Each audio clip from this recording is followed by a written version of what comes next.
Starfleet Academy is excessive alphabet community themes aimed at a younger audience that didn't watch. Star Trek Starfleet Academy is finally finished, and whether Paramount knows it or not, so is Star Trek.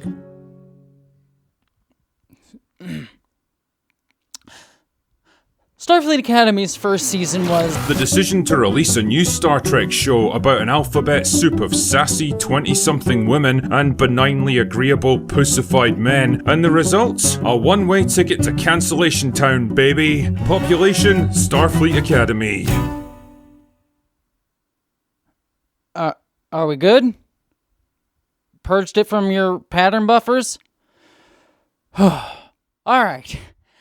As I was saying, Starfleet Academy's first season has finally come to a close, so I think it's a perfect time to... Somehow, Alex Kurtzman has returned, this time to deliver us a new hot turd sandwich in the form of his show, Starfleet Academy. This is horse trash. This is absolutely horse trash. It is the most woke LGBT plus pushing rot with the worst story and dialogue I've ever seen. And I guess that epitomizes the people who have taken Star Trek under their care and mishandled and mismanaged it.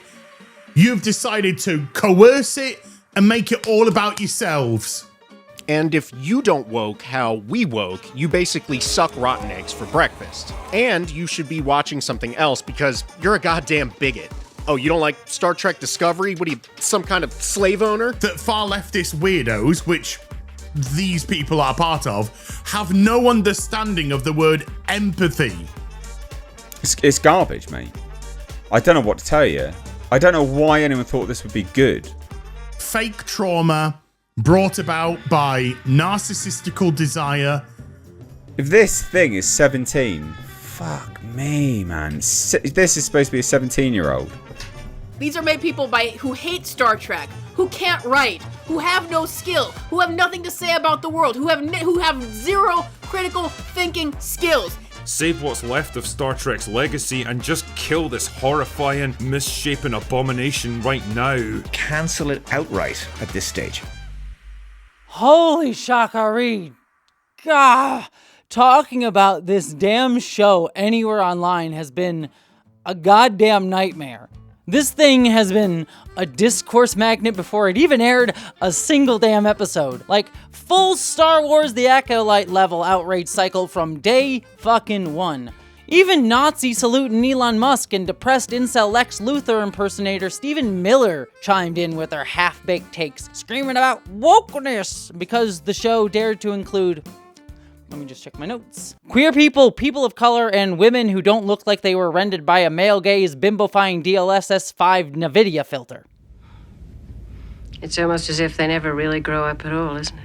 You know, the franchise that has, for 60 years, Rick Berman aside, gone out of its way to intentionally include the most politicized, marginalized identities of the time in which each show was written. Yeah, that show just now went woke.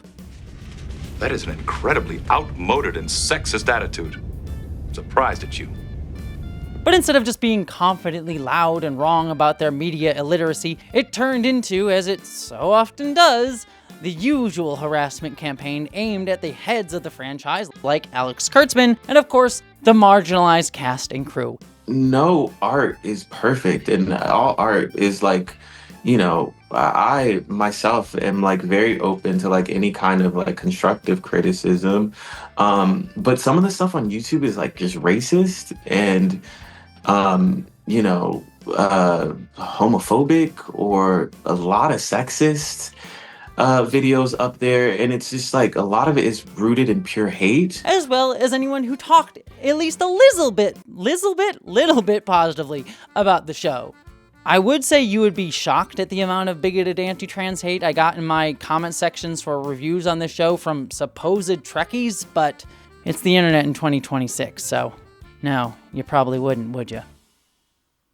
And none of this, by the way, was helped by Paramount itself, the company that owns Star Trek, which is now run by Larry Ellison's Nepo baby and is speedrunning how much discourse can one company generate. I mean, from the $16 million settlement with Trump that definitely wasn't a bribe, to the gutting of marginalized creatives at the company, to strong-arming mergers with Warner Brothers, to putting the most definitely not incompetent Barry Weiss in charge of CBS News in the name of being apolitical, a word which here means bending over backwards to the Trump administration's reactionary whims so hard that your spine gets laid off for efficiency. Paramount has just been a hot fucking mess. And to be fair, Star Trek itself hasn't exactly been helping itself lately. I mean, Section 31 was just a bad generic spy movie with a Starfleet badge slapped on it, and Strange New World Season 3 felt like it was just Akiva Goldsman getting to smash his favorite Star Trek action figures together, all while carefully avoiding having an opinion on, well, anything, really. Our relationship is illogical. The time I spend with you is wasted on romance. I've made videos about both of those shows already, so I won't relitigate them here, but I will say, dear God, they did drop the trailer for Season 4 of Strange New Worlds before I filmed this video, and that trailer opened up with Pike quoting known eugenicist and scientific racism fan Edgar Rice Burroughs. I have ever been prone to seek adventure and to investigate where wiser men would have left well enough alone. And I bet you that that's just setting up a Princess of Mars but Star Trek homage in Season 4, because that's all Strange New Worlds is now, just blank, but in Star Trek. Oh, and I guess we're doing dinosaurs now, which I swear to God, if the Enterprise goes back in time and does some stupid shit like cause the asteroid that killed the dinosaurs, I might just scream. I'll give it the benefit of the doubt when I watch it, but I am not looking forward to that season of television. At least I'll maybe get spurt content out of it. You seem to understand me, Spock. We'll see. But anyways, back on topic. Despite shows I liked, like Star Trek Lower Decks, Star Trek has been a little lost in space lately. See what I did there? And then, barely 2 weeks after Starfleet Academy aired its season finale, before you could even say gay Klingons on the internet without someone screaming about it, Paramount canceled the show. So apparently Starfleet Academy will end with its already filmed second season, and will basically close out this whole era of Star Trek that began in 2017 with Star Trek Discovery. Also, Paramount can pivot to apolitical action movies. Don't we live in the Star Trek future? Though I will at least say, Star Trek getting canceled by an uncaring corporation is kind of an ironically perfect way to celebrate the franchise's 60th anniversary. And while culture war chuds popped champagne like they'd opened a high-value male seminar on Risa over the cancellation by claiming it as a victory against wokeness, all while ignoring the actual market, political, and cultural factors that went into the cancellation, they were already moving on to the next target of their generated outrage machine, Christopher Nolan's The Odyssey, where they could continue to police a white supremacist, cis-heteropatriarchal worldview by screaming about historical accuracy in a story about witches and sea monsters, while laundering racism and transphobia through their claims that a black woman couldn't possibly be beautiful enough for a Greek myth, all by appealing to the fact that Homer, who was definitely one real guy and not an entire centuries-long authorship debate, would be rolling in his very real, definitely existent grave. Lupita Nyong'o is widely rumoured to be playing the Greek princess Helen of Troy, which if it turns out to be true would make about as much sense as Papa Asuido playing Severus Snape, but hey, what can I say? Everyone else was either exhausted by the discourse, indifferent to the fact that Starfleet Academy was cancelled, or, like me, bummed we never got to see what Starfleet Academy could actually become if it had been able to continue. But more importantly to me, amidst all of this, the conversation about Starfleet Academy itself has barely existed. That's not to say that there hasn't been real criticism and commentary about the show's aired first season. There absolutely has been and is, and I've hopefully made plenty of it myself. But Starfleet Academy has become more of a cultural football to argue over rather than a work of art to engage with. And frankly, that's what these reactionary outrage cycles do. They keep you circling the same shallow talking points about gayness and wokeness or whatever until the worst voices get there first and decide what something means and make sure no one ever looks any deeper. Meanwhile, the more meaningful questions get buried. What was this show actually reaching for? Where did it fail and where did it succeed? What was it actually trying to say? And despite all the protestations of it not understanding Star Trek or it being a Star Trek show for the 90210 crowd, the real question is, Did it still believe in Star Trek's core idea that the future isn't somewhere we go, but something we have to learn how to see and how to become?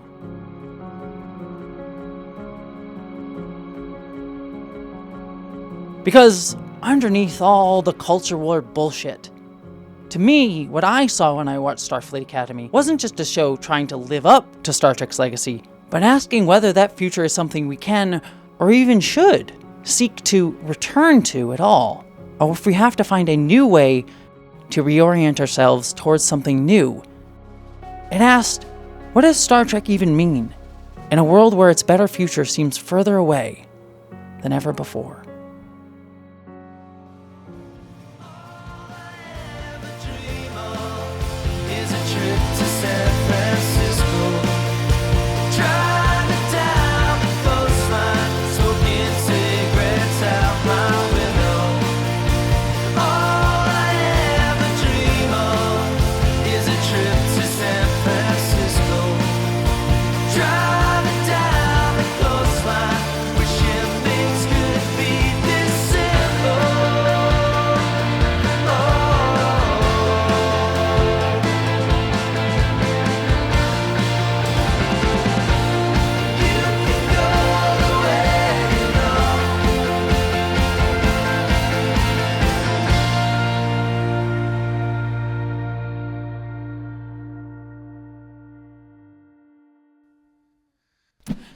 Hey there, Starfleet cadets! Before we get started talking about Starfleet Academy, I have a much more important question to ask all of you.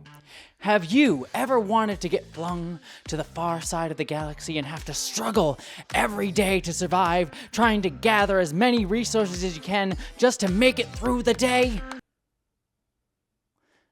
Let me rephrase that question. Have you ever wanted to kill a Tuvix yourself? Well, now you can! And that's because this video's sponsor is the amazing video game Star Trek Voyager Across the Unknown. That's right, the game has been out for a few months now, but new content has been revealed. And its first DLC, Delta Chronicles, is dropping today if you're watching this video when it comes out. Across the Unknown lets you take command of the USS Voyager, yes, that USS Voyager, no A or J or B or C or D, I guess in this case, as it tries to get back home from being stranded in the Delta Quadrant, forcing you to make decisions to try and bring your ship back to Earth. It's a story-driven survival strategy game with roguelite elements, but even cooler to me and to you nerds out there is you get to explore alternative decisions within the Voyager show universe. Like, what if Janeway wasn't so scared of that dang Borg tech and actually used it? What if you didn't let the Doctor keep that pesky little hollow emitter? Definitely would have had Starfleet Academy turn out differently. And what if you actually kept Voyager's best crew member ever, Tuvix, alive? I bet they would have made it home sooner than they actually did, that's for damn sure. He just wanted to live. Doesn't anyone see that this is wrong?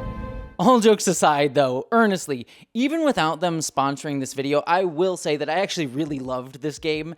This type of game usually is not my jam personally, but this one actually kind of clicked with me, not just because it has an amazing Star Trek coat of paint, though they did an amazing job with that, and that's actually why I gave this game a shot, but because it actually feels really accessible, yet still offers a challenge even for newcomers to this genre like myself. It was a lot of fun to just pick up, start a run, and try to get back to Earth over and over again, and I will not tell you how many times I failed. It was a lot though. But even cooler, they just dropped the expansion pass, which will get you 4 premier DLCs that give you new story missions and playable characters that will be released over the next few months, including one that came out today as of when this video releases. You can get good old Reginald Barclay to join your roster. Yes, you too can have the guy who works out his fantasies in your holodeck, which is what we all want. I mean, yes, we do. We all want Reginald Barclay. We love him. Or you can get new side missions based on episodes like the Omega Directive, which actually fits nicely with what we're going to talk about with Starfleet Academy later on in this video. And there's also, outside the DLC, a free update that will bring a broad range of free content and improvements to the game. So, if any of that sounds great to you, the first DLC of Star Trek Voyager Across the Unknown, Delta Chronicles, is out now and available on Steam, PlayStation 5, Xbox Series X and S, and Nintendo Switch 2. You can use the promo code on the screen now to get 35% off the base game when you purchase through the Daedalic store at the link in the description. And if you do, you get yourself an amazing Star Trek game and help Star Trek games continue. So thank you to them for sponsoring this video, and with that, on with the discussion of Starfleet Academy. The pilot episode of Starfleet Academy, Kids These Days, lays down a genuinely intriguing setup for the series. We're back in the 32nd century, about a decade before Star Trek Discovery got there, when the Federation is still dealing with the fallout of the Burn, the galaxy-wide all warp drives exploded event. And despite the, let's just say, ridiculousness of how the Burn was caused in Season 3 of Star Trek Discovery,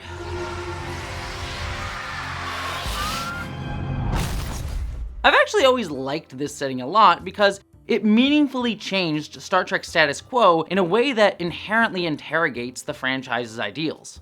I mean, what is the Federation and its values when it no longer is an intergalactic superpower? It's a question I really wanted answered, but that Discovery, for the most part, spore jumped over so it could get straight into rebuilding the Federation as inspired by that crew's 800-year-old idealism and, convenient discovery of a basically limitless dilithium supply the Federation could hand out to restart interstellar trade, travel, and diplomacy, so long as we don't think too hard about what Starfleet's complete leverage over such an important resource would actually do to galactic geopolitics. We found a way to mine that dilithium on that planet. You and your crew can bring it to them. However far away they may be, you can bring them hope. But Starfleet Academy actually pauses amidst that and goes, what if we actually explored it for a second? And it does this by starting off with a trial around a starving mother, Anisha, who tried to steal food from a Federation supply ship for her son, Caleb, with the aid of nefarious space pirate Noose Braca, played by Paul Giamatti, who is clearly living his Trekkie dream, chewing so much scenery I was surprised the set was still able to stay standing after he got there. I'll pop over with the team and break down your drive, then we'll beam it off the ship and poof, flutter away. Starfleet officer Nala Ake, played by the amazing Holly Hunter, sentences Anisha and Braca to prison and takes Caleb as a ward of the Federation state until Caleb escapes to live a life on his own out in the galaxy. And this setup makes it quite obviously clear that the intention is for the post-Burn Federation in this show to mirror America today. For all of its talk of freedom, justice, and equality, the Federation system doesn't seek to understand Anisha, or why she made the choices that she did, nor does it take any steps to ensure that it would never happen again. Instead, it focuses solely on how to punish her for her crimes. And the choice to do so then ripples out onwards onto Caleb, who is now forced to grow up without his mother, Anisha, who is separated from her child and, as we'll later learn, is essentially abandoned for a decade in a dehumanizing prison system before escaping. 14 years into my sentence, he made contact. I was looking at another 10, and I couldn't get in touch with you inside, so I took him up on it. And Ake, who herself resigns over the guilt for her complicity as an agent of the Federation's punitive justice and what it did to not only Anisha, but especially Caleb. When you and your mother were separated. Separated? Is that what you tell yourself? That is not what I tell myself. I tell myself, we made a horrible, catastrophic decision that robbed you and your mother of a future. Nothing is solved by any of the Federation's style of justice here. Instead, it just leaves literally everyone involved worse off than before. Back when the Federation in the 24th century had infinite resources and power, it could easily do restorative justice, as we saw throughout numerous Star Trek shows. It's not your place to punish me for what I did at the Academy. I've worked hard here. My record is exemplary. If you're going to judge me for what I am now. But if we strip away its post-scarcity abundance, a word which I use very specifically here. Gentlemen, you wrote a book about an optimistic future, about reforming America's institutions. Why delve into sci-fi? We're left to ask, did the Federation ever truly believe in those ideals? Or were they just a performance of moral superiority that it could use to say that it was better than anyone else, that it could afford because of its political, economic, and military dominance?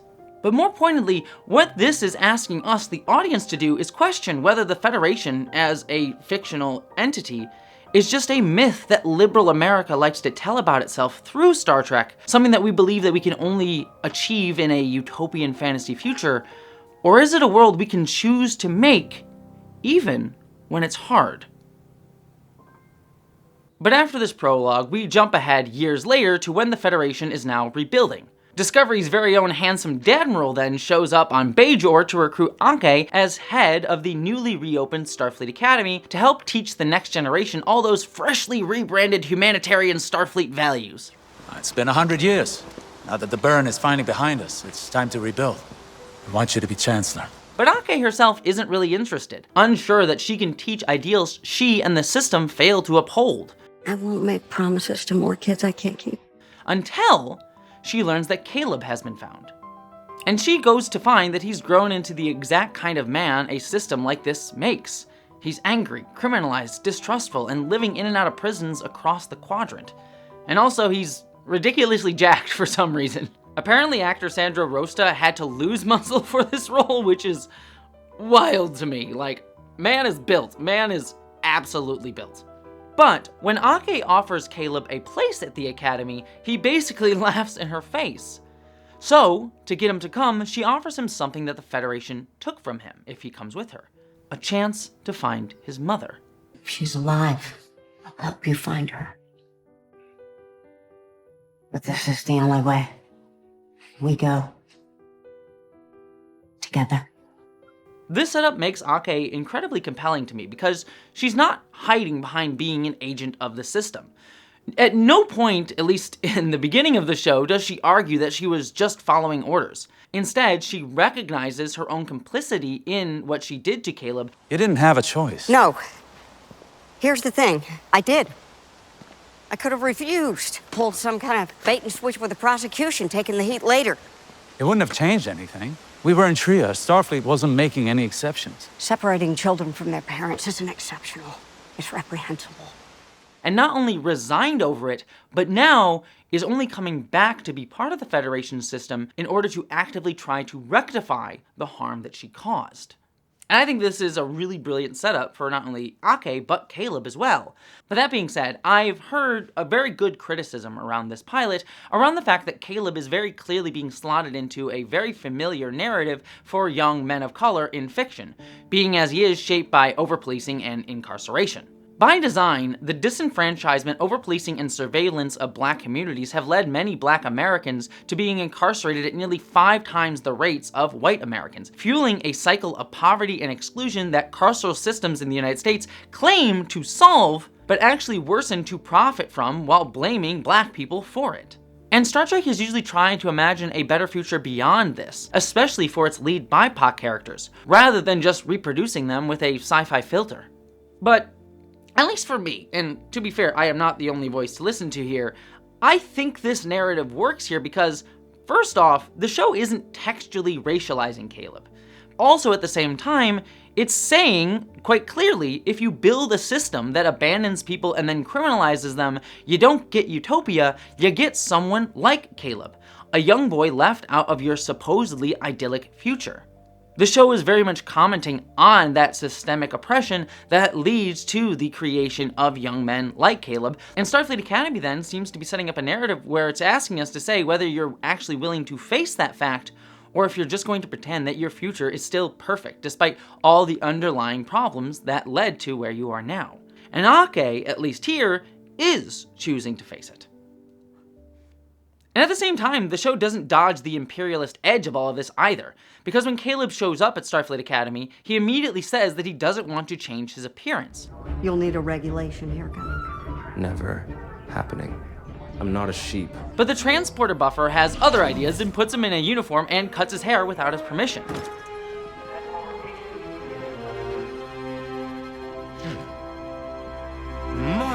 So despite Anke's clear desire to have Starfleet give direction and structure to Caleb's life that he hasn't had before, there's still an assimilatory logic at play underneath it all that this show is pointing out.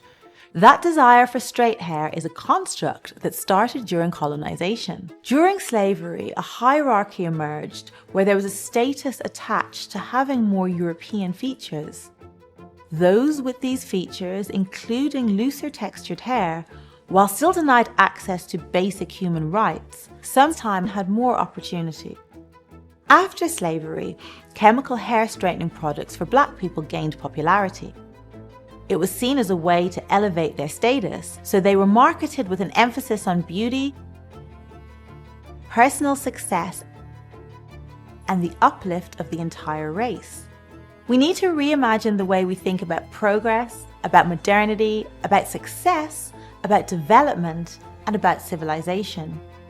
We need to think about the way we frame demands for inclusion and representation, and seriously rethink the way we attribute, or more often do not attribute, value to Indigenous knowledge systems. And yes, we need to reject many of the beauty standards we subscribe to, those that privilege lighter skin, thinner noses, or good hair. Caleb's being asked to conform to the same institution that helped push him into criminalization in the first place. In a Watsonian sense, this is Starfleet standing down his individuality so he can serve as part of a Starfleet crew. Logic clearly dictates that the needs of the many outweigh the needs of the few. But in a Doyleist sense, for us watching this as the audience in the modern day, we're seeing a system soften what to us are his racialized features in order to fit a cleaner, westernized image. And so the implicit question becomes, is Starfleet a place that builds belonging? Or is it enforcing assimilation? We could argue that there's a parallel here between what's happening to Caleb to how colonial systems often take kids from marginalized communities for their own good, quote unquote, only to strip away their connection to their culture and heritage. We can see this in how black children are disproportionately today placed into foster care systems and adopted into white families, which is something that the wonderful Skip Intro explored in this video. You can also see it in the history of the abuse of Indigenous boarding schools in the US and Canada, which were explicitly designed to sever kids from their culture, their language, and their identity. And Star Trek hasn't always escaped that either within its text.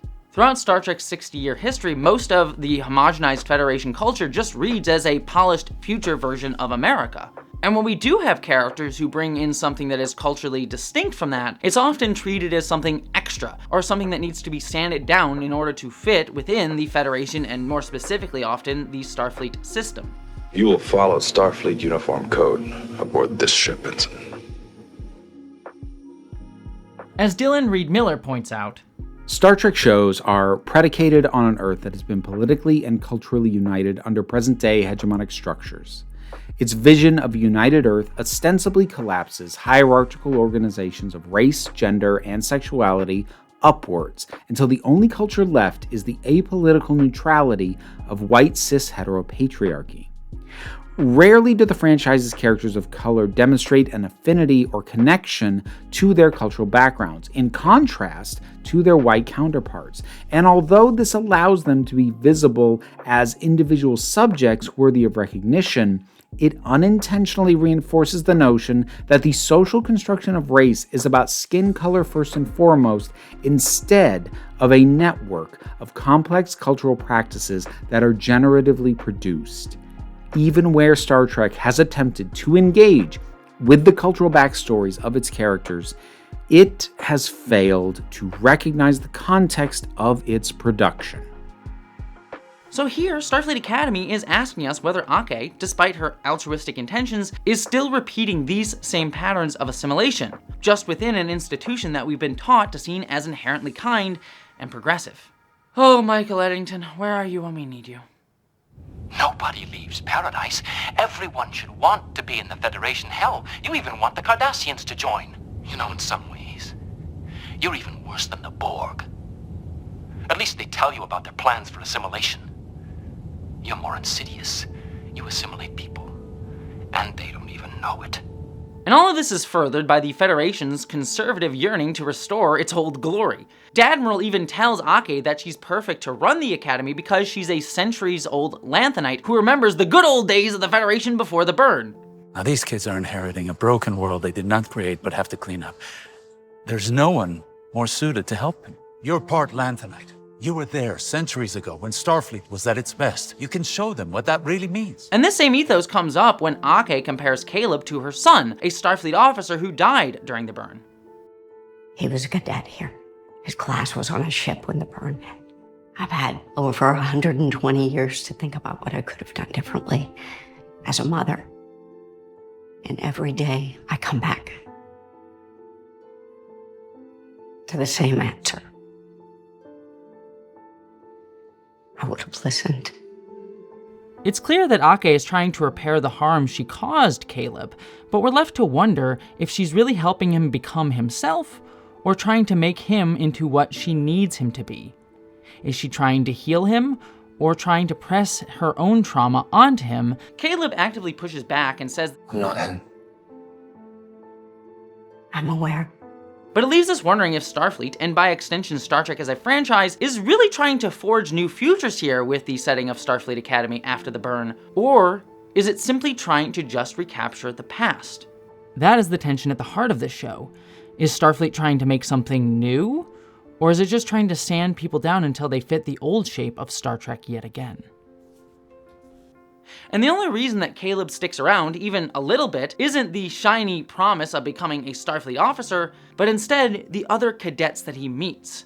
These weird, specific, very not uniformed people who come together in the pilot to stop Braca from rolling in to scrap Starfleet ships for cash. It means a warrior does not let a friend face danger alone. So we can see that despite his seemingly aimless rebelliousness, Caleb's true concern with joining Starfleet is whether this newfound safety and luxury of the Academy is just a facade in order to mold him into something that he isn't, or if he's actually there to be developed into the best version of himself. Can Starfleet help lead the next generation to a better future on their own terms, or is it only offering nostalgia? And this is a great setup for a Star Trek show. But even better, episode 2, Beta Test, to my surprise, continues to tackle this question head on. This episode centers on the Federation negotiating with Betazed, which was once a major Federation world and home to one of the most boisterous characters in all of Star Trek, let's just say. Who else would they send to greet me but the captain? Oh, you may carry my luggage. In order to ask them to return after leaving during the burn. After it had been attacked by the Venari Rawl, Betazed sealed its borders off behind a planetary barrier. And now, led by President Imran Sidal, Betazed is deeply skeptical of reopening its borders and re-engaging with the Federation. Progress is the acceptance of identity, not the negation of it. That is an abstraction. Until someone makes it real. For Betazed, real is the spilt blood of our elders and children at the hands of the Venari Rawl.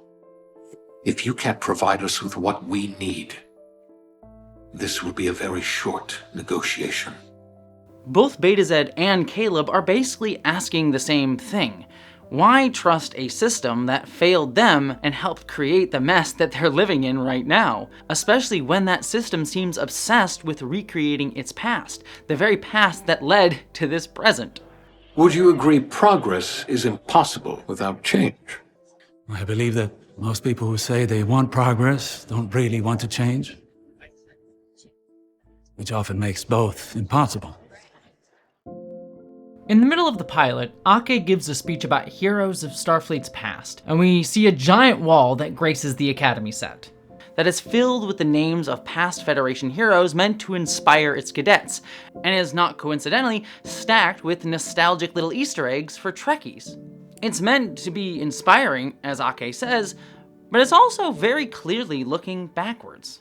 Officers who began their journeys at Starfleet Academy and went on to become legendary. Like them, you will learn to dream without limitations. On top of that, the Federation is setting up to move its capital back to Paris, where it had been for centuries, as if nothing has changed. Speaking of which, we're about to break ground on our new seat of government in its old home of Paris. Ah, the more things stay the same. And so Caleb, in the show's most subtle metaphor, is literally sitting on a fence between staying or going. All until Tarima, the Betazoid president's daughter, pulls him down. Unlike her dad, Tarima is curious about Starfleet, the Federation, and Caleb most of all. Which, to be fair, I get it. Have you seen how jacked he is? But jokes aside, Caleb represents something that Tarima's never been allowed to encounter inside her sealed-off world. And instead of fearing the unknown, something new, she leans into it. She wants to understand him. I need to understand this place. Why does it feel like you're a prisoner here? Why does it feel like you are too? As a result, she's willing to open up to him. He asks her about her inhibitor, and she opens up that her telepathy is stronger than most Betazoids, and the inhibitor keeps her from hurting people with it. It's a neuroinhibitor. It cuts off any spike of psilocybin. It's the chemical that gives us our empathic abilities. You're the only one who has one? And Caleb accepts that part of her, fully, even though it's very clear this is something that she is embarrassed about herself. I feel things more than other Betazoids.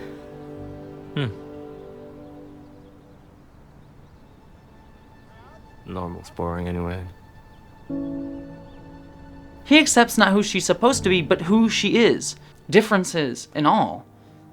Beneath his tough guy loner persona, Caleb does believe in connection, in difference, in curiosity, in people being allowed to be themselves. These are all the same ideals that Starfleet itself claims to stand for, even when it doesn't act on them. But when the same chance to return that vulnerability is flipped back at him by Tarima, he shuts down and pushes her away. It was because I liked you. Why didn't you just tell me? Because I knew you for 5 minutes. I've been searching for her for 15 years. I slept in dumpsters, almost frozen, got the shit kicked out of me more times than I can count. He's still too shaped by what the Federation did to him, the wounds that are still very much open. And when Sadal rejects the Federation's offer, another to demand we look past all that has happened and expect us not to have changed. We came here hoping for actions, but received only empty words. The negotiations are over. And Caleb gets ready to leave the Academy too, they're essentially saying the same thing. We don't trust you to be different, to not hurt us again, to not reopen the wounds that are still healing. And this is where the show begins to start to show its hand on what its overriding philosophy and ethos is, all through the character of Ake, who says, "Children are our ambassadors to now." And what we start to understand through this episode is that Ake is not trying to restore Starfleet to its old glory. Instead, she's saying that it has to reorient itself. I'm more of a traditionalist than I was willing to admit, and it blinded me from seeing what can be. What if, by re-examining the past, we become something entirely new? She understands that institutions don't survive by forcing people back into old lines of movement, into doing the same patterns that they did before, that they have to be reshaped by the people actually living now. The people who carry the weight of the past, the trauma of it, but are still reaching towards something else, something better that aligns with the values of Starfleet. For many of these kids, sir, the ones who got here found their own way. I find that admirable. Ake understands that if Starfleet can't face those new directions, if it can't change how it runs itself, it won't just stagnate, but will end up reproducing the same harm that it had caused before, just now dressed up as progress. So Ake chooses to extend a hand to Caleb, not to force him to try to stay, but to say, if you choose to lower your wall and trust me, maybe we can build something new together. I won't lull you in. But if you stay, maybe we could build something different. An ethos which marries beautifully with the political storyline, as Ake is inspired to offer Betazed the chance to become the new Federation capital. Should Betazed rejoin, the Federation will build its new seat of government not in Paris where it once stood, But on Beta. By doing so, this is Starfleet and the Federation trying for once to change itself by empowering the very people that it failed before, the people that it had disenfranchised. Where the pilot episode of Starfleet Academy asked us to question what Starfleet was, this episode starts asking us what it needs to be.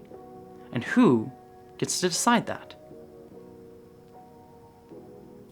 All of this becomes even clearer in Episode 3, Vitus Reflux, which focuses on Starfleet Academy's uneasy cohabitation with the War College, the military academy that trains cadets during the burn. The two now share a campus, and the show immediately uses that to complicate what Starfleet actually stands for, as we see a full-on prank war break out between the cadets of the two colleges, leading to a collision between their institutional ideologies. And at first, our Starfleet cadets are completely on the back foot, unable to keep up with the War College's more aggressive, hyper-trained, militaristic mindset, constantly getting owned by a Vulcan and Romulan cadet tag team duo. Which, by the way, I love this little Vulcan menace. I mean, look at his smug little face, just delightfully punchable.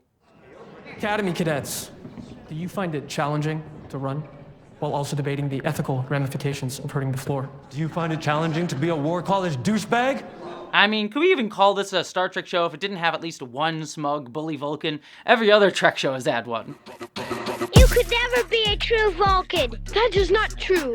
Your father brought shame to Vulcan. He married a human. If you understood the complexities of interstellar diplomacy... So that's your diplomatic solution, to do what they tell you? Pull the plug?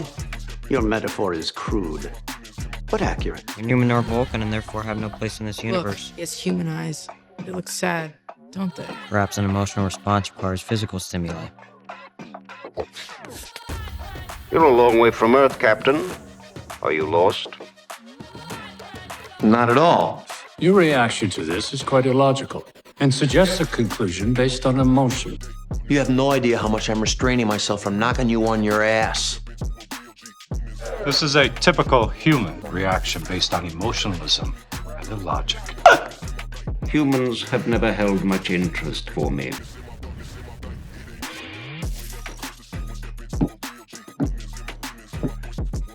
Well, you are my mate, not his. She has lost all control.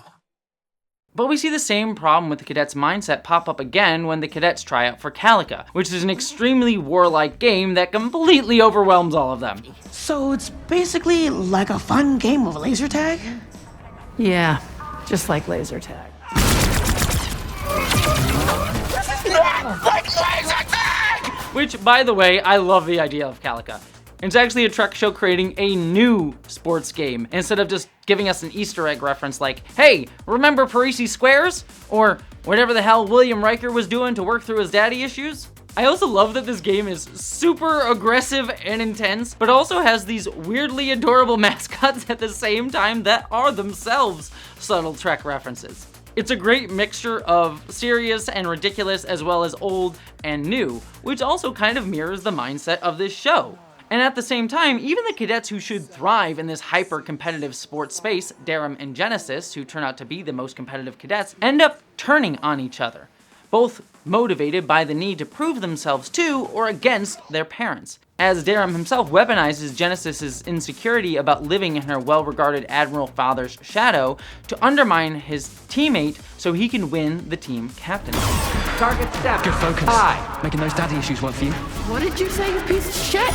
And so ultimately, when the Starfleet cadets do try to take on the War College in a secret underground game, Darum's aggressive, coordinated, hyper-competitive strategy leads them to failure, because they ultimately can't measure up to the War College's militarized efficiency.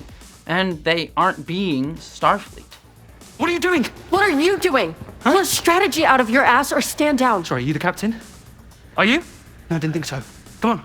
Come on! Come on! It's only when Genesis takes over and actually leans into her teammates' differences, letting them play to their own personal unique strengths, that they suddenly start outmaneuvering the War College's uniform conformity and cohesion. The point that the episode is ultimately making comes into clearer view in a scene where Ake confronts Kelrick, the head of the War College, after she learns that Kelrick taught his cadets the strategies to use for their prank war, and even provided them with the codes in order to hack into the computer to pull them off. Ake ultimately argues that Calric should be empathetic to the cadets' history of trauma, and that the Academy should be a place where they can learn safely instead of having to constantly be on guard. Empathy. These kids have no reason to believe in anybody. I want them to believe in me. I need them to believe in you. Our cadets need to know that our campus is a level playing field. I'd call you naive, but you've got 300 years on me. But Calric, T-fascist that he is, rejects this by saying that they need to learn that the world is unfair. Someone has to teach your cadets that life and war will come at them from all sides. Some of them came here in cargo holds. They don't need a reminder that life isn't fair. Apparently they do. You know, that classic conservative, life's tough, get a helmet, pull yourself up by your bootstraps energy. Calric and my Roman Catholic grandma would have gotten along really well, I think. But there's a strange moment at the end of this scene where Ake says, My 12 to 6 is your 6 to 12. The thing about that? Referencing when Calric earlier tried to show Ake the proper way to stir tea from 12 to 6. Oh, if you must stir, place the spoon at 12 o'clock, then softly fold the liquid back and forth 12 times to 6 o'clock, 12. At first, I thought that line was just emphasizing that Ake was a weirdo oddball, but a fantastic commentator on my review of that episode over on my secondary channel, who I desperately tried to find so I could credit them for this video but couldn't, so my apologies and shout out to you if you're watching this, pointed out to me what this line was actually trying to say. When Calric demonstrated to Ake how to properly stir tea, he was doing so from Ake's perspective backwards. For him, it was 6 to 12, but for her, it was 12 to 6. In other words, he's teaching her from his perspective. But teaching requires you to understand the perspective of those who are being taught so that you can meet them where they're at. And this is why there are so many brilliant experts out there who make absolutely lousy teachers because they lack the ability to enter the frame of mind of someone who doesn't already know what they know. Calric, as a military commander, approaches teaching purely from an informative standpoint, providing his cadets with the answers without requiring understanding from them. And as a result, the War College cadets are highly confident in their ability to execute a task when told to do so, but lack the creativity to develop solutions on their own. Ake, however, wants her Starfleet cadets to be able to problem solve, which is why, instead of telling them how to beat the War College cadets at the prank war, she instead provides them with hints throughout the episode to do it themselves, with some being more subtle than others. You want to end this war once and for all? Show some growth. But ultimately, she lets them put the puzzle pieces together themselves, giving them practice in making the logical leaps while still providing a framework for them to follow in order to get there, eventually leading them to come up with their own ridiculously goofy Mission Impossible style prank that results in the War College's dorms being overrun by a highly empathetic plant that reacts to their emotions and that would be a crime to remove until it matures, literally then forcing the War College cadets to live in a state of constant consideration of how they emotionally affect another being, lest it literally destroy their dorm rooms, forcing them to train their empathetic abilities. Meaning Ake's taught not only her Starfleet cadets empathy and problem solving, but also, incidentally, the War College cadets. So ultimately, Ake was basically saying, if you want to teach, if you want to lead, if you want to be a Starfleet officer, you have to be able to see the world from someone else's side of the cup. And it was this episode that I started to realize that Ake might be becoming one of my favorite Starfleet captains of all time. Don't tell Janeway, she might end up, Tuvixing me. This is about Tuvix, isn't it? I'm on my way. Yeah, that's Tuvix in a box behind me. Actually, this is just an aside, and this is not an ad, by the way, I just like their products. I adore the Nacelle Company's new Star Trek toys. Like, they literally made a Tuvix doll. It even comes with the orchid. It comes with the damn orchid. I love it. I love it. So again, not sponsored by them, though. Nacelle Company, if you want to sponsor me, please reach out, because I love your shit. But this is just some cool stuff. So get yourself a Tuvix in a box. Who doesn't want a Tuvix in a box? Janeway certainly does. That's for damn sure. Well, she just wants a dead Tuvix. Anyways, Ake has become one of my favorite captains, and what has made me fall in love with her, beyond Holly Hunter's fantastically chaotic performance, You executed it with exceptional brilliance and grace. Sort of. is how Ake's perspective on the future shapes literally how she moves about the world. People online, and you know the ones I'm talking about, got weirdly mad about how Ake sat in the captain's chair in the pilot episode of the show, with her feet all curled up and cozied up with a good book. To them, she was sitting in the chair wrong, like she was perverting it. That she wasn't respecting the importance of the captain's chair.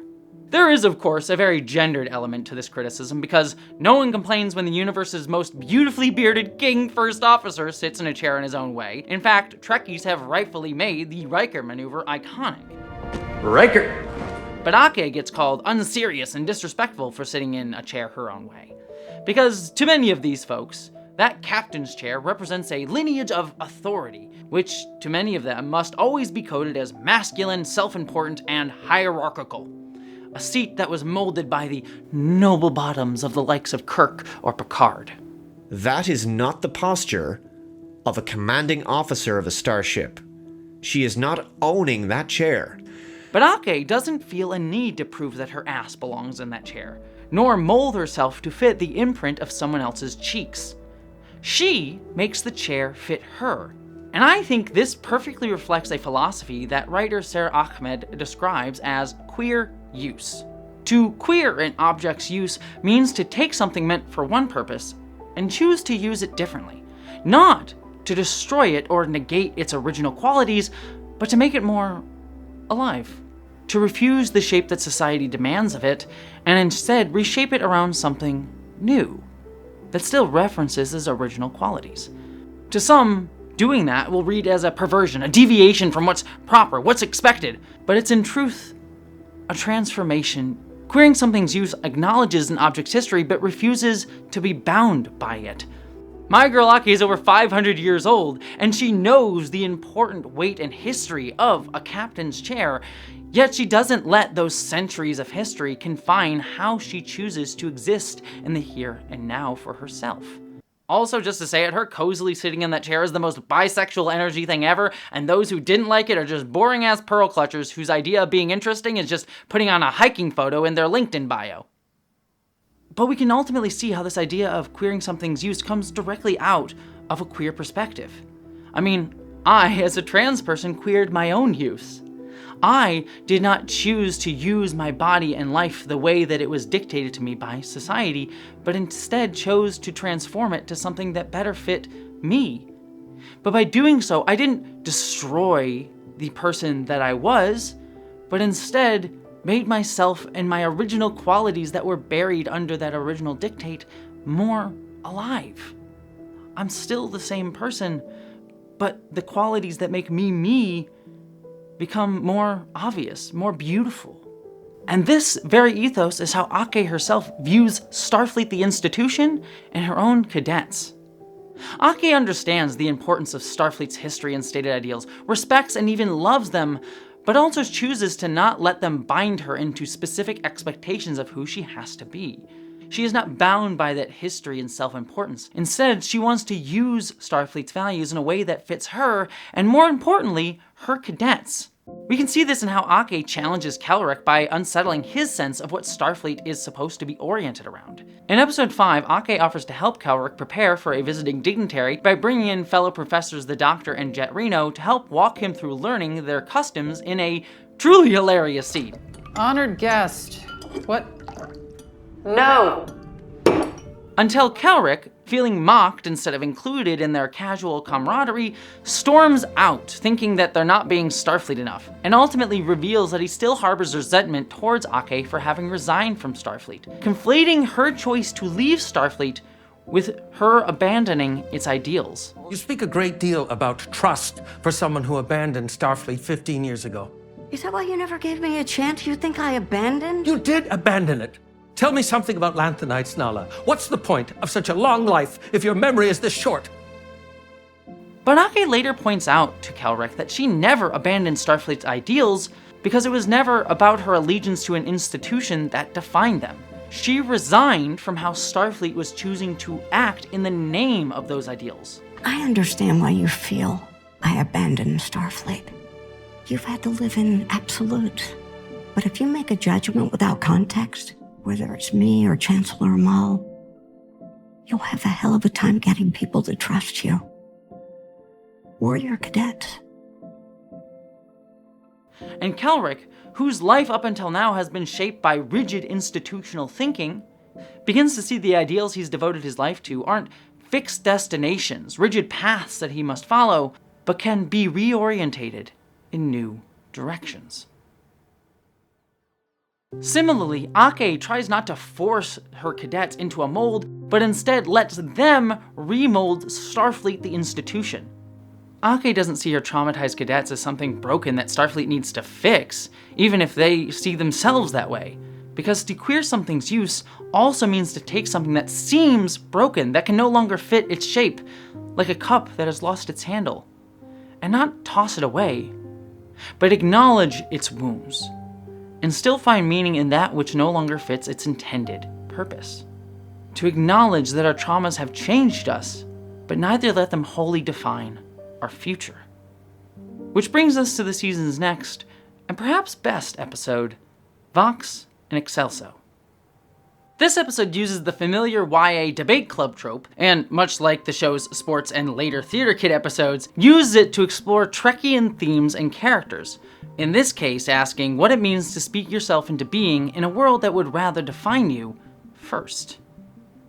The cadets' debate teacher, the Doctor, played by the still phenomenal Robert Picardo, reprising his defining character from Star Trek Voyager, points out that he himself had to I debated myself into existence. Which we Trekkies know is absolutely true. Unlike Data on The Next Generation, who was constantly supported by Captain Picard and the Enterprise crew in his journey to become more human, it is possible to commit no mistakes and still lose. That is not a weakness. That is life. the Doctor had to fight for his personhood against a crew and a captain who often refused to see it. You wouldn't even be considering this if they were flesh and blood.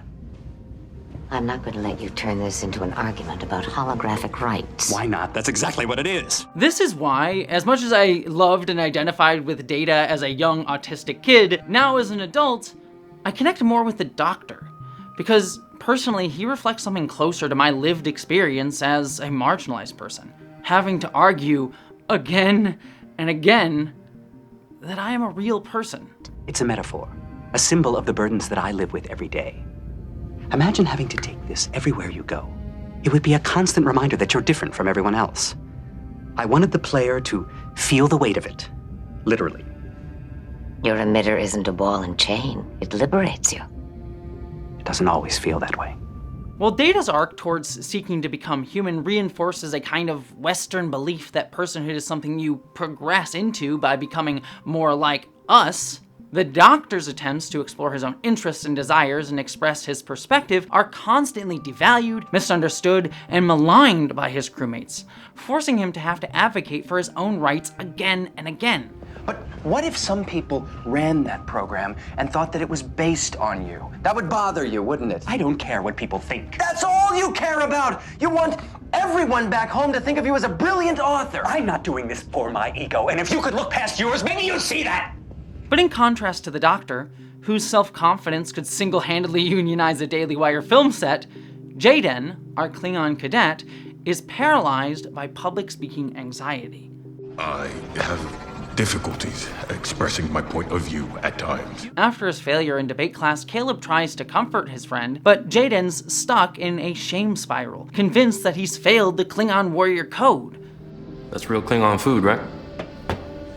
Entrail stew? That is warrior stew.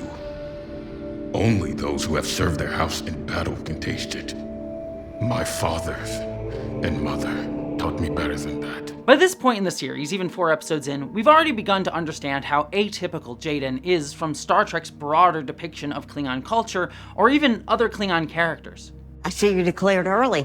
Molecular biology and regenerative therapies. Do no harm's not a phrase you hear a whole lot in Klingon. But it's important to note that Jaden isn't different because he's a Klingon in Starfleet like Worf was, because unlike Worf, who was raised by humans and spent his life chasing an idealized version of Klingon identity that never truly existed even within Klingon society, something that he himself discovered as he actually started to interact with Klingons who grew up within the Empire. Kempek urged me to drop my challenge, abandon my family honor. It was impossible to believe I was hearing a Klingon speak. Jaden was raised within Klingon culture itself, and yet still chose the atypical path of joining Starfleet, and more importantly, becoming a doctor. But even as Jaden is forced to pursue that dream outside of Klingon society, he also doesn't reject Klingon culture. Instead, rooting his desire to learn how to heal others within Klingon cultural terms, insisting that care, too, can be a form of honor. And why do you not yearn for the honor of a valiant death in battle like the rest of our kind cadet craft? Because I yearn for a valiant life. Ultimately, Jaden is holding on to a Klingon warrior ethos, even when we learn that it didn't want to hold on to him. Because we ultimately learn that, due to the burn, the Klingon homeworld Kronos was destroyed, killing billions and leaving the now scant survivors of the Klingon Empire scattered and slowly dying out. Klingons cannot catch a break when it comes to exploding celestial bodies, can they? First Praxis and now their own homeworld. But what I love about this is finally Star Trek doing something new with the Klingons, instead of being afraid to try anything different with them ever since the negative reception of the Klingons in Discovery's first season. Here, we're beginning to see Klingon culture being forced to adapt to its new desperate material conditions, resulting in the increased acceptance of polyamory and combined Klingon houses, all in an effort to try to stabilize a population that's not doing great. Yet, as their culture changes, there's also this hard swing back to a conservative ideal of traditional warrior cultural identity for the Klingons, all done in order to hold on to some form of what it means to be Klingon to them. In a weird way, a lot of the diaspored Klingons are trying to be like Worf was, chasing an ideal version of Klingonness that never truly fully existed, in order to try to make sure they hold on to some aspect of their culture. But Jaden didn't really fit that mold. And the only one who really saw that was his brother, as we learn, who didn't try to fix Jaden and make him a true warrior, but instead tried to orient him towards what he was already becoming, to support him in being his true self, even if it meant that he didn't fit in. That is forbidden. Alien technology. I heard Starfleet is a place for explorers, scientists, healers. Your mind is hungry, Jaden. We should feed it. But when Jaden's brother dies because their father refuses Starfleet medical technology in the name of cultural purity, Jaden loses the one person who understood him, and access to language to even explain himself to himself. Jaden reflects a kind of queerness within Klingon culture, one that isn't about sexuality, to be clear, though yes, Jaden is very gay, and his whole thing with Kyle is adorable, and if that bothers you, you can go suck his ridges. You can both suck my ridges. But ultimately, that's not where his queerness is. That's not where there's a conflict within his cultural identity. He's not marginalized for being gay.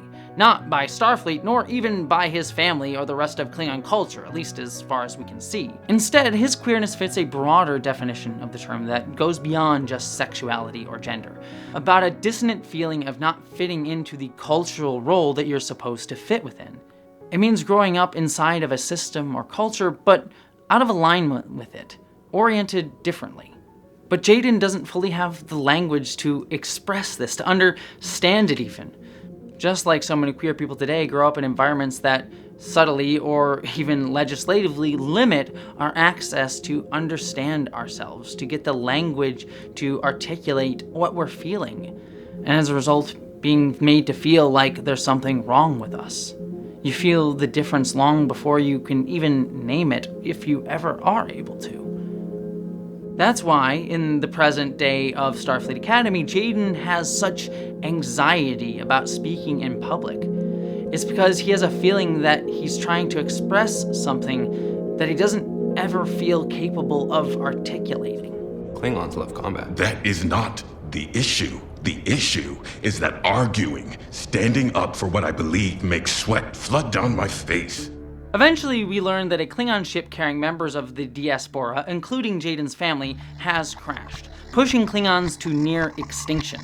And the Federation steps in, offering humanitarian aid and even a planet for the Klingons to resettle on. But as Ake learns from her old friend Klingon General Wojciech, who, by the way, she had so much sexual chemistry with, I thought they were gonna have Jaha Marone right there. Is there room to expand tradition?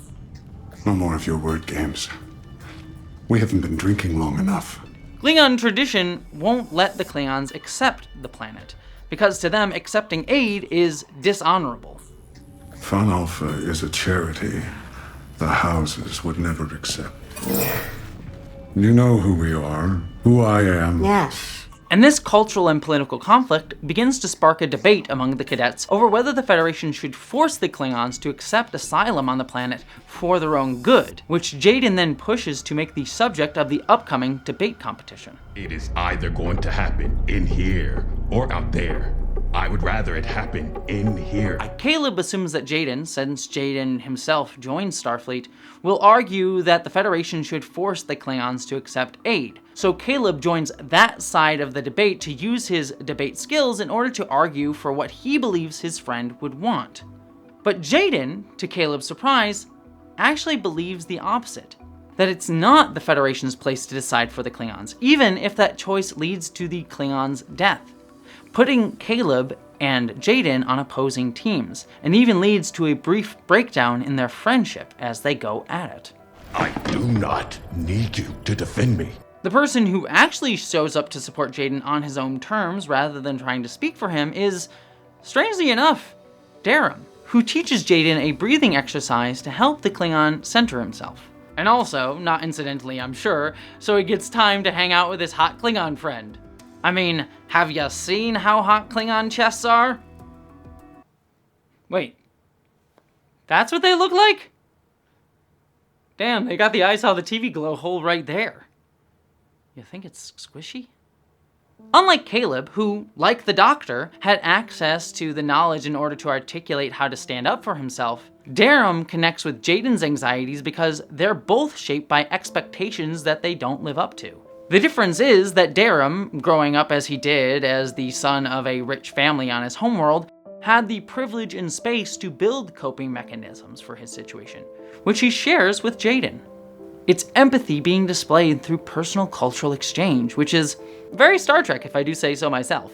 Eventually, we find out that during Jaden's traditional ritual hunt of adulthood, Jaden refused to kill as the hunt ritual demanded, which Jaden believes enraged his then disappointed father, who missed his own shot at the kill and then abandoned Jaden in anger. I caused my father such anger. He missed the kill shot. And abandoned the hunt. He left me. They all left. And it's here that Laura Thok, the cadet master on the show, comes to visit Jaden. I haven't spoken about Laura Thok yet, who is played by the amazingly hilarious Gina Yashere, but she is one of this show's best creations. Yashere's line delivery alone throughout the season is worth the price of admission on Starfleet Academy just for itself. I will rip out my own stomach and choke on it before even one of you lets Spear win the day. I'll say it. That dude's judgy as hell, and I don't care if he can sense that I think that. One-on-one, their best, our best, to the death. Just quicker sometimes. What is wrong with you? Yet, despite her own abrasiveness and combative demeanor throughout the show, we do learn that Thok chose to join Starfleet's mission of peace rather than the War College. I choose to work for you and not Kelrec for 3 reasons. I believe in Starfleet's mission of peace, and despite what you may think, I believe in you. She's also in a loving sapphic relationship with the amazing Jet Reno. I left a starship on the edge of creation to be with her. That's what you call showing up for someone. Which is one of the wildest and best relationships I have ever seen on Star Trek. We stan. We definitely stan. But even better, we learned that Laura Thok is the child of two warrior cultures from previous Trek shows, the Klingons and the Jem'Hadar. Victory is life. Victory is life. And we learn that she combines both of these cultural ideologies to shape her own personal ethos. My father taught me that victory is life. My mother that today is a good day to die. One day, you'll all stare death in the face as she stares back. Unlike Star Trek Strange New Worlds, which constantly uncritically referred to biracial characters like Spock as being half and confusing genetics with culture through biological essentialism, 5 Vulcans should be more than enough down there. 4 1/2. Spock is only half Vulcan, whereas the 4 of us are fully Vulcan. Is that not logical? Spock. Indeed.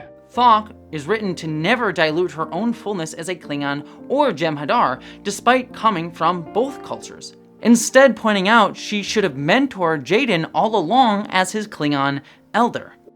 I've never had the privilege of being a mentor to a fellow Klingon. I do not want to F it up, as Commander Reno says.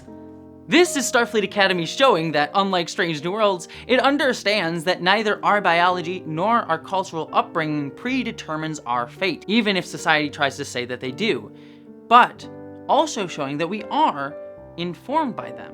And there's something very queer here. It's saying you don't ignore your body or your past, you are in conversation with it. You can even reinterpret it, sometimes even change it. You choose how you move through the world, but you're still in conversation with where you came from and how it tried to confine and define you, but also with what it gave you to understand yourself. That's what Thok shows to Jaden. She ultimately reframes Jaden's past by explaining that she believes that Jaden's father did not abandon Jaden, but chose to give Jaden the chance to leave his prescribed fate within Klingon culture in order to pursue his own path in Starfleet that would better enable who Jaden is. I believe your father honored the hunt the only way he knew how, by recognizing your victory and setting you free so that you could fly. Klingon culture had become too traditional to ever allow Jaden to become like the lawyers or scientists that we had seen in previous centuries within Klingon culture. But his father, likely due to his own emotional immaturity and inability to articulate his feelings because of the incredibly aggressive and subtly patriarchal society he grew up within, was unable to truly embrace Jaden. But he still found a way, however clumsy, to let Jaden go and become his true self. And once Jaden understands that through Thok's guidance, Jaden finally stops feeling like he's failed to live up to someone else's version of himself and starts speaking as his own. And at the debate, Jaden says something particularly important for this show. The Federation stops being the Federation if it insists Klingons stop being Klingons. These are not mutually exclusive. Both exist in me. I exist as both on my own terms. Jaden is arguing that what truly defines the Federation, it's not its ability to force its ideals upon others and in an assimilatory logic, because, as Gene Roddenberry would say, we tried to say that the worst possible thing that can happen to all of us is for the future to somehow press us into a common mold where we begin to act and talk and look and think alike. But that what defines the Federation as the Federation is its ability and desire to seek coexistence and enabling infinite diversity. The Federation then, if it wishes to, as an institution, live by its values and not only its desire to expand its political power, needs to accept the Klingons and Jaden on their own terms, rather than forcing them to conform to the Federation's hegemonic expectations. And I think it's kind of interesting how this episode brings this entire modern era of Star Trek full circle through a kind of queer reorientation. Philosopher Sarah Ahmed, who I mentioned earlier in this video, explores in her own work the idea of queer phenomenology, basically the idea of how bodies are oriented in the world. She asks what we're directed towards, what paths feel available to us, and how power shapes our lines of movement. For example, much of American society today is oriented around concepts of neoliberalism. And not just, the idea of markets and the economy, but are valuing the idea of competition as the default of human nature. How we treat ideas themselves as something that we put up for sale on a marketplace where one will win out and dominate all the others, rather than something that we build up together. Or in how there's this constant push in our society today towards hyper-individualism. And all of these ideas in our society orient how we act and move about in the world, even if we're not just directly talking about money or the economy, which is generally what you think of when you think of neoliberalism. And as I've talked about in other videos, we start to see these ideas, this orientation of how to think about the world in Star Trek itself, especially coming in Star Trek The Next Generation, which aired right around Reagan and Clinton's time. The idea of queerness, then, emerges as a way to think about reorienting the way we're told to be. Someone within a culture choosing to move differently. Take a look at how Star Trek Discovery's first episode in 2017 began with the character of T'Kuvma, who was a Klingon cult leader who weaponized the Klingons' fear of assimilation into the Federation's liberal hegemony to spark a war that he hoped would reorient Klingons' identity backwards into rigid, competitive, domineering fundamentalism. Atukwish type mo, wakan clean, Klingon makta judge, manit mo di go get yo kdak. Lulu, Lune, that dude Humang Pu, Volkangang Pu, Talaram Pu, and Doriangang Pu Lam Ku Je.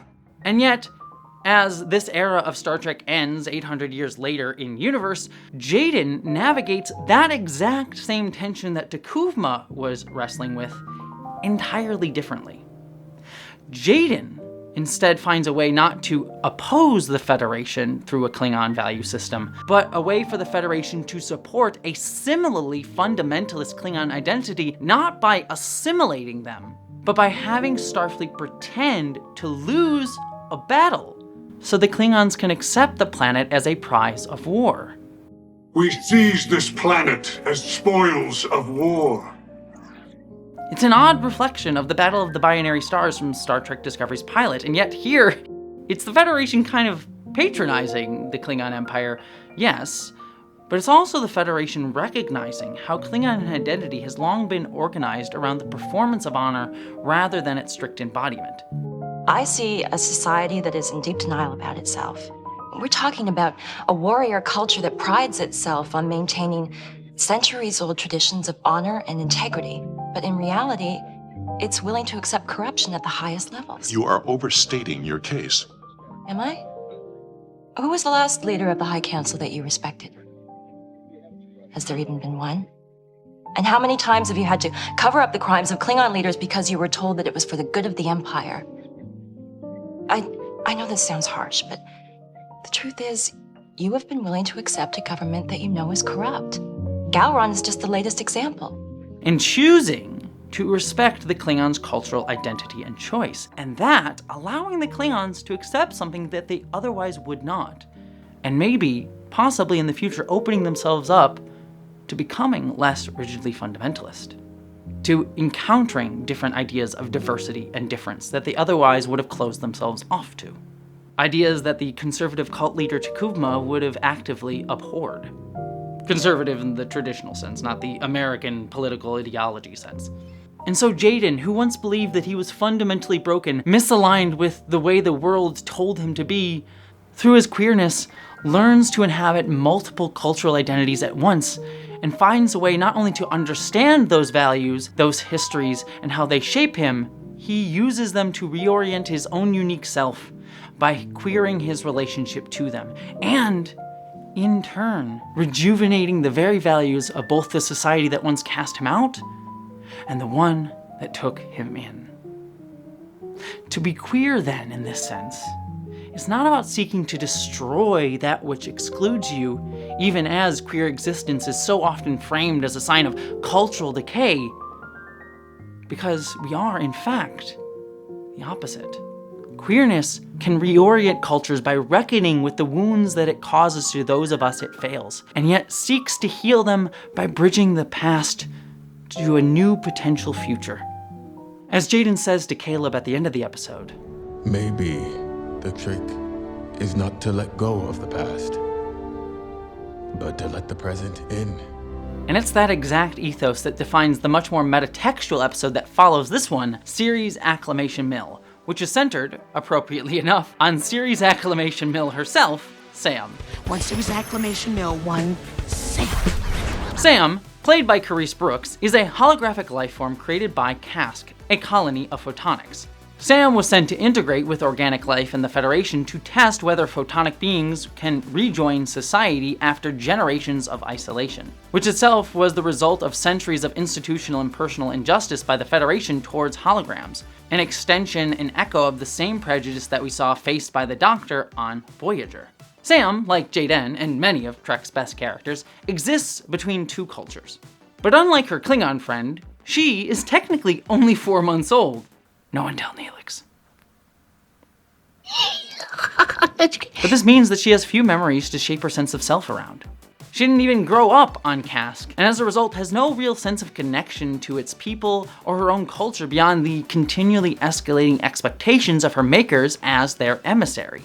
So either I succeed as your emissary, or I spend the rest of my existence on Cask as a failure, away from anyone who cares about me. You have 1 more week to demonstrate your value as our emissary before we remove you from Starfleet Academy permanently. So, she begins to look outward for grounding, seeking mentorship from her fellow photonic, the Doctor, who turns her away for reasons that we will come to understand a little bit later. Tragically, the only way out is through. Then your adolescent memories will wake you screaming for the rest of your adult life. As you see, I'm no one's mentor. She then tries to find herself through art, which many kids do, but none of it fully helps her articulate who she is to herself. Music will not help us know that we will be safe to open our world to them. Trust me, I'm all in on the mission. I'm just struggling with some of their intangible behaviors. But eventually, she comes across a historical figure whose story she connects with, and as a result, she chases after him. Trek's most iconic emissary, Q puncher, and yes, I'll say it, best captain, Benjamin Sisko. Picard never hit me. I'm not Picard. Sam, upon learning about Benjamin Sisko, doesn't simply seek to draw inspiration from Sisko's story, but instead becomes fixated on the idea of solving what happened to him after he joined the Prophets, the wormhole beings who exist outside of linear time, as we saw in the series finale of Deep Space Nine. Sam wants a definitive ending to Sisko's story so that she can follow in his footsteps, follow a prescribed path that's laid out for her, and thus have her identity mirror Sisko's. You're here to dream for your entire world. Some of our students come to Starfleet Academy to live out their own dreams, but you're dreaming us up, kid. You have to know who you are to do that. It's crucial, actually. But how do I do that? And her impulse to do so, incidentally, reflects a deeply familiar desire in many fandom spaces today, especially within Trekkies. The desire to fill in every gap in canon, to map every blank space within a franchise's storyline, to leave no hole unexplored. Story hole, that is. This is why so many Trekkies clamor for a movie about the Romulan War that occurred before the original series, or for a series set between the original series and the Next Generation. And Sisko's fate after he joined the Prophets and promised to one day return has long been one of those mysteries that sat at the top of the list of questions that Trekkies wanted answered and resolved. Sam herself seems to promise to us this episode that we will finally be given the answers to that mystery that fans have always wanted, even literally breaking the fourth wall at one point. It's time to figure out what happened to Benjamin Sisko. But that desire to know everything about a franchise's timeline, to have movies and TV shows and content made to fill in those gaps, can not only be indulgent, but corrosive to storytelling. Because it treats stories as if they're a historical record that needs to be filled in, and creates an incestuous practice of commenting on itself rather than stories and fiction being a medium through which we humans explore ourselves and ideas. And as a result, many critics, including my friend Steve Shives, absolutely hated this episode precisely because it seemed to be centering on the legacy of another show and trying to fill in canon gaps instead of standing on its own. This episode is everything I don't want Star Trek to be. Backwards looking, obsessed with its own fictional history, up its own ass, with reverence for itself, and an act of shameless fan indulgence, not just for the fans in the audience who lap up this slop, but for the creators themselves. And I understand why. So much of modern pop culture today is caught in this nostalgia circle, looping back upon itself, chasing Easter eggs, reviving legacy characters, and ultimately regurgitating the same stories over and over and over again. Even a future-facing franchise like Star Trek hasn't escaped that gravitational pull, constantly within the past few decades, reaching back to prequels and bringing back familiar icons, drawing its vision of the future back to what it used to be 60 years ago, rather than reorienting itself towards something new. And once a franchise is caught in that loop, the present then starts to feel like it has to imitate the past. Everything has to become an echo. Stories about the future start sounding like reruns, and every time our stories repeat themselves, they thin out a little bit more. They become copies of copies of copies. We get Nepo babies retracing the legacies of their fathers until you start wondering if the original story ever meant anything at all. So we end up clinging to a nostalgic memory of the past that never really existed, chasing not what it actually was, but for how we remember it made us feel. And it creates a culture that's not reaching for what we might become, but keeps trying to get back what it thinks it lost.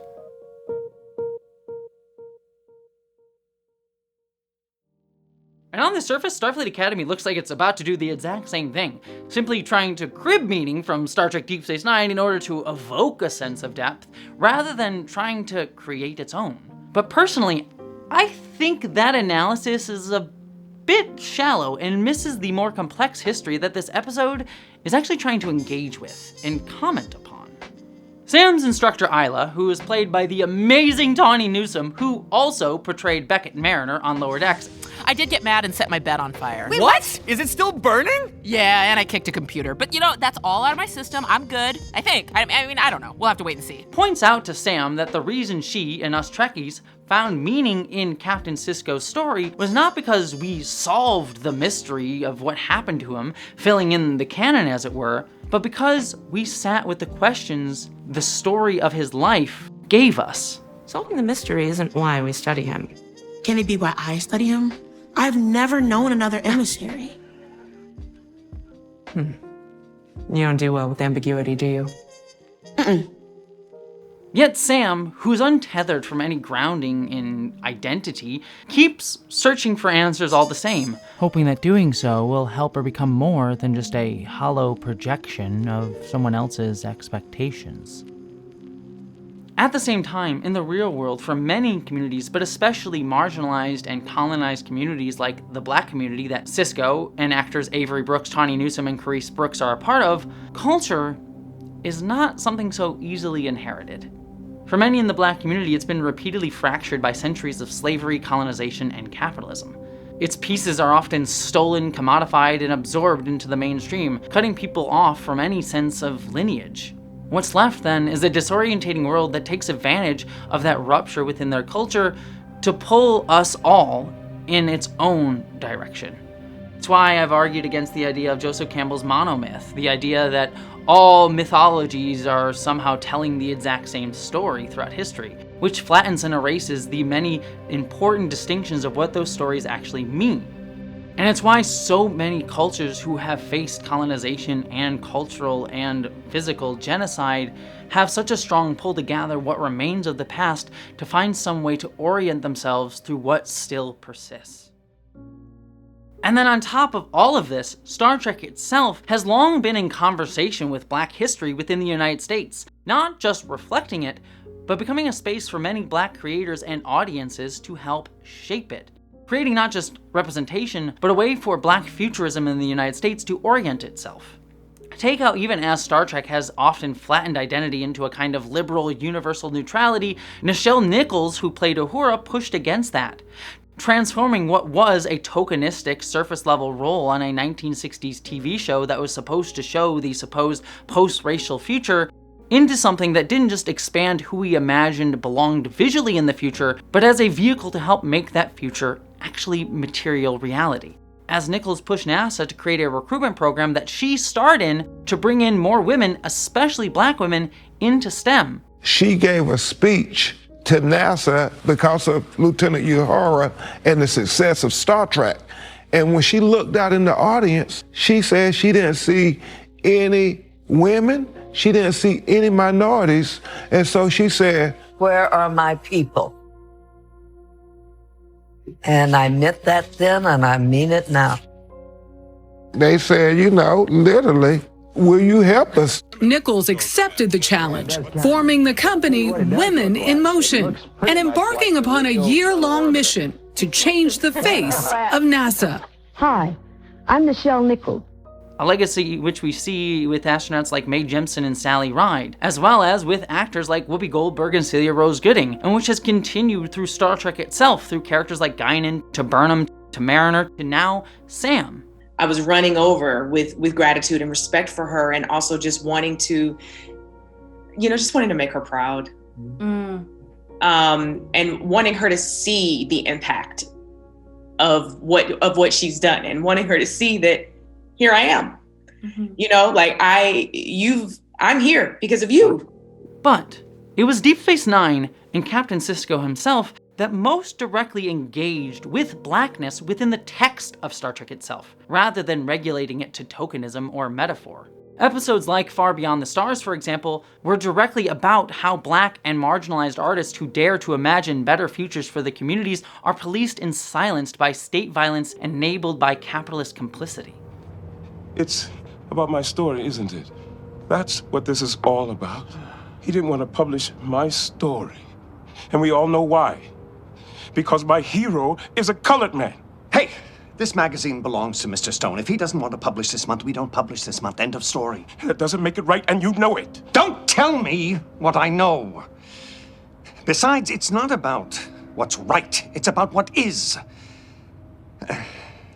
And I'm afraid I've got some more bad news for you, Benny. Mr. Stone has decided that your services are no longer required here. It's honestly a little bit sad that an episode made in the 90s about the 50s still lands uncomfortably close to home today, as Hollywood, in the 2020s, increasingly capitulates to reactionary pressure while sidelining the very voices that might rejuvenate it, opting instead for safe, nostalgic repetition that reinforces the biases and prejudices of our current status quo. I mean, the very cancellation of Starfleet Academy itself amid Paramount's turn towards apolitical spectacle is a perfect example of this. But by grounding blackness as a lived experience in Star Trek rather than as an abstraction of the past, Deep Space Nine reoriented the frame entirely by pointing towards futures that don't line up with the ones power is comfortably selling today. But it was Avery Brooks himself who most pushed Deep Space Nine to be aspirational without being uncritical. You really want to know what my problem is? I'll tell you. Las Vegas, 1962, that's my problem. In 1962, black people weren't very welcome there. Oh, sure, they could be performers or janitors, but customers never. Maybe that's the way it was in the real Vegas, but that is not the way it is at Vix. I have never felt uncomfortable there, and neither has Jake. But don't you see, that's the lie.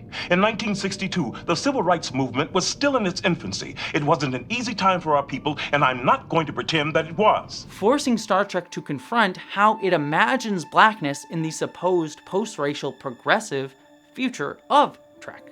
He was the one, for example, who insisted that Sisko be a present and affectionate father to his son, Jake, in order to directly push back against Hollywood's long history of depicting black fathers as absent and detached. It is a reality of the disproportionate number of brown male children without father figures, etc. So it was very important to me that relationship, remained strong. Brooks also fought with Trek's producers like Rick Berman in order to portray himself as Sisko authentically with a bald head and beard. Producers who for years tried to make his black aesthetic more palatable to a mostly white Western audience. This is a look he was very clear on, that this is how he felt comfortable as a person in life. Why did it take 3 seasons? We thought it would be a mistake to go, for lack of a better term, street. In case there's any resistance out there to a black actor playing this role, let's make him, not quite an Uncle Tom, but, moving in that direction. Brooks also fought against letting blackness smooth into a neat post-racial myth that quietly asked people to leave their history behind. Instead, he constantly pushed the show to engage with blackness honestly, grappling openly with the tension between the future that Star Trek hopes for and the realities that we're currently still living through now as we write Star Trek. And as such, making Deep Space Nine the best, yet most honest, look at Star Trek's hopeful dream for the future and how we get there. And it's this complex interplay between the traumas of colonial cultural erasure, Star Trek's own history with blackness, and Deep Space Nine and Avery Brooks' specific importance to it that this episode of Starfleet Academy is both textually and metatextually grappling with. Take, for example, how Sam never actually meets Benjamin Sisko within the story. She, and we Trekkies, are denied the easy nostalgia, the clean return of another legacy character to Trek and the celebration of it like Captain Picard got to have. And instead, Sam is forced to connect with Sisko indirectly through artifacts and museums, bedtime stories, or history books. Much like how many slavery-displaced black people today are forced to find their histories through institutions or books that were written by people who once erased them and tried to define them for themselves, forced to try to piece together something that was never meant to be fully accessible to them. In 1995, in London, that was my first time of seeing an original ancient Benin artwork. Was, yes, at the British Museum. Being in the presence of these magnificent objects and knowing that I had to travel all the way from Nigeria to see for the first time these objects, it was a mixture of pride in the achievement of these ancient artists and anger mixed with a sense of loss at what could have been. But then we also have Benjamin Sisko's son, Jake Sisko, played beautifully by the returning Cirroc Lofton, who makes Benjamin Sisko's story not something just archived, but carried within living memory after his supposed leaving to join the Prophets. Memories that are passed between generations, reflective of what many marginalized communities do in order to try to stitch together the wound that colonial violence actively ripped open. And what's even more interesting is that this episode of Starfleet Academy never says any of this outright. In a Watsonian sense, Sam isn't human, so she isn't racialized as black within the text of the show. Though, it is worth saying it raises questions about why Kask would choose to create her that way, if the show ever wants to explore that question. But the episode does directly gesture towards blackness through texture. Welcome to the virtual access portal for the Benjamin Sisko Museum. We see it in the museum curator's accent, or the Ethiopian cloth that Jake Sisko wears in the episode, or Benjamin Sisko's Creole cooking that gets referenced. Benjamin learned to make gumbo at his father's restaurant, Sisko's Creole Kitchen. Each one of these small details is a fragment of a culture that persists because it refused to stay static, continuing to evolve so that it carried itself forward all the way into the future, even to the 32nd century. In fact, it is this culture that Isla uses, with a gumbo metaphor, to point out to Sam that sometimes there are no definitive answers, but instead you just have to make a choice for yourself. Consider the tomatoes such a gumbo staple, he grew them in his quarters. A choice, one of many that made him who he was. Which is a problem when you, like Sam, don't yet even know your own favorite flavor. So Sam does what many young people do in a moment of existential crisis. She goes to a queer bar run by a bartender played by drag queen Trekkie and a friend of mine, Jackie Cox. There's no greater point to me mentioning that. I just think it's cool that my friend got to be in Star Trek. Though it does reflect how queer liminal public spaces often become spaces where people, whether they be queer or not, can explore their identity beyond the normative limits of their society. I mean, how many straight people went to a queer bar to explore themselves, let's just say. Eventually, though, Sam realizes that there aren't definitive answers to Sisko's story. It doesn't matter how Sisko died, or if he died. All I know is that he didn't get to live the life that he wanted. And it's only then that Isla gives her Jake Sisko's book, Anselm. The same book Jake wrote in the episode The Visitor, where an alternate universe Jake, who grew up without his father, spent his entire life trying to bring him back to the young boy who needed him. You didn't have to do this. Not for me. For you, and for the boy that I was. He needs you more than you know. And in that episode, Anselm was an act of love reaching across time, mirroring exactly what Sam is doing now. So when Sam begins to read Anselm, her longing opens up into her first spiritual experience, letting her speak with Jake Sisko across time itself. Hey, sis. Are you real? Do you want me to be? You're amazing. So are you. But the episode never explains how this is possible. Is he a vision, a memory, her imagination, an out-of-time meeting enabled by the prophets? Like Ben Sisko's ending after he entered the wormhole, we will never, and should never, know.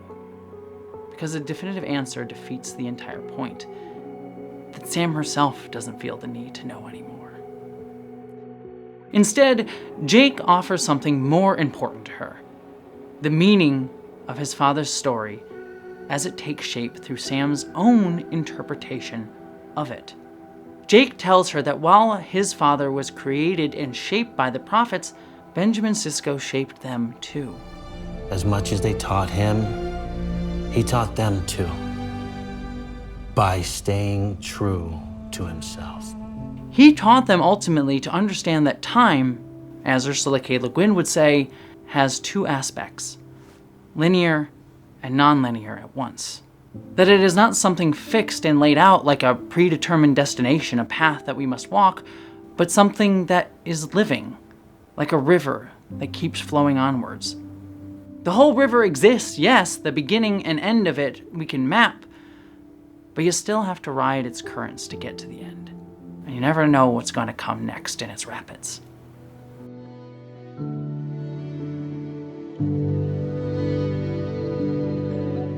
To be alive, then, is to be riding on that river of time, to be in the act of becoming constantly, to be learning, to change, to choose your direction.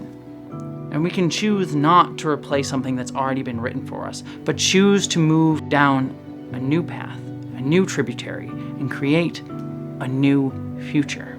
And it's within this liminal space outside of time that Jake offers Trekkies and Sam the closest thing to a definitive answer we'll ever get about Benjamin Sisko's fate. He tells us that his father never returned from the wormhole, and yet he insists that his father was always present nonetheless. You know all those things that you think he missed? He didn't. He was always there. He never really left us. Some Trekkies have read this answer as a betrayal of Avery Brooks himself, since it was Brooks who famously pushed the Deep Space Nine writers to have Sisko say he would return from the wormhole in the series finale of Deep Space Nine in order to avoid the absent black father trope. But it's worth noting that Tawny Newsome herself went out of her way to get Avery Brooks' notes and ultimate approval on this script by reaching out to him through Sirach Lofton, even breaking her NDA to do so, because she felt this story shouldn't be told without his blessing. And while personally I can't know for sure why he gave his approval, I believe that Brooks did, because this isn't necessarily Jake here. So what he says to Sam still isn't actually a definitive answer, but what Sam needed to hear. Certainly, the official Starfleet records say he never returned, But there are plenty of reasons that could be true. In fact, shout out to the excellent comics by Colin Kelly and Jackson Lansing, where Sisko did in fact return from the wormhole. And it was hidden from official records because he was on a secret Starfleet mission. Those comics even directly set up this episode of Starfleet Academy, with Kelly and Lansing having had access to the script for it before it even aired. But at the end of the day, physics gives us a language for all of this. Space and time aren't separate, they're one fabric. There is no then or there, only then and there intertwined. As the amazing physicist Chandra Prescott Weinstein noted, some cultures around the world, such as the Bantu in Africa, never even split up the idea of space and time in the first place, using the same word for both. And if we step outside Western culture's self-serving view of time as civilizing in nature, that there is an endless linear progress towards some inevitable homogenized utopian end, we see that we experience time as flowing in one direction because of entropy. But that is a limit of human perspective, and maybe even just a cultural one. Time itself is relative. As poet Amiri Baraka says, rhythm travels. Take that scene from Sinners, where the power of authentic cultural music collapses past, present, and future of colonized communities into a single shared rhythm and moment that crosses time.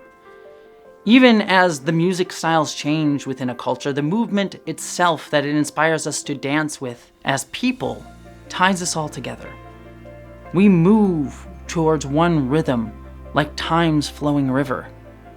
We today comport in the present with those who came before us, even as we are carried forward by those yet to come from our perspective. Remember, time has two aspects, linear and non-linear both. So Sisko doesn't need to return in the way that we expect. Benjamin Sisko is already there. Maybe not standing in the room with us, but woven into the lives that remember him. This Jake Sisko doesn't speak with the resentment that the older Jake did in The Visitor, who grew up without his father. He speaks with certainty about his father's presence, saying that he hadn't returned and already returned. He existed, exists, will exist in space-time, and thus is always present within it, even if he is now outside it, with the prophets. Thus, this episode asks us to understand something that Deep Space Nine itself often focused on. The idea that the past is not a place that we can return to, but something that moves along inside us, pressing in on the present from every direction.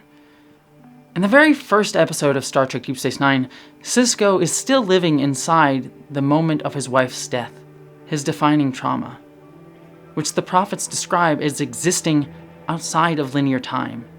And I have never figured out how to live without her. So you choose to exist here.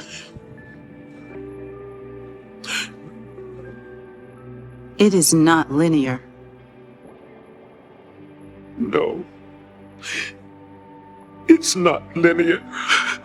It was a trauma indirectly caused by Captain Picard, the hero of the Federation, and it's one that he keeps getting pulled back to. Trauma lingers like that in our bodies, affecting how we move in the world, and in the worlds we create with our gestures. Studies even show that trauma literally rewires our own brains and even echoes across generations, just as the wounds of colonialism, slavery, and genocide reshape entire cultures, even those who inflict those wounds. You have no idea what it's like to be a coward.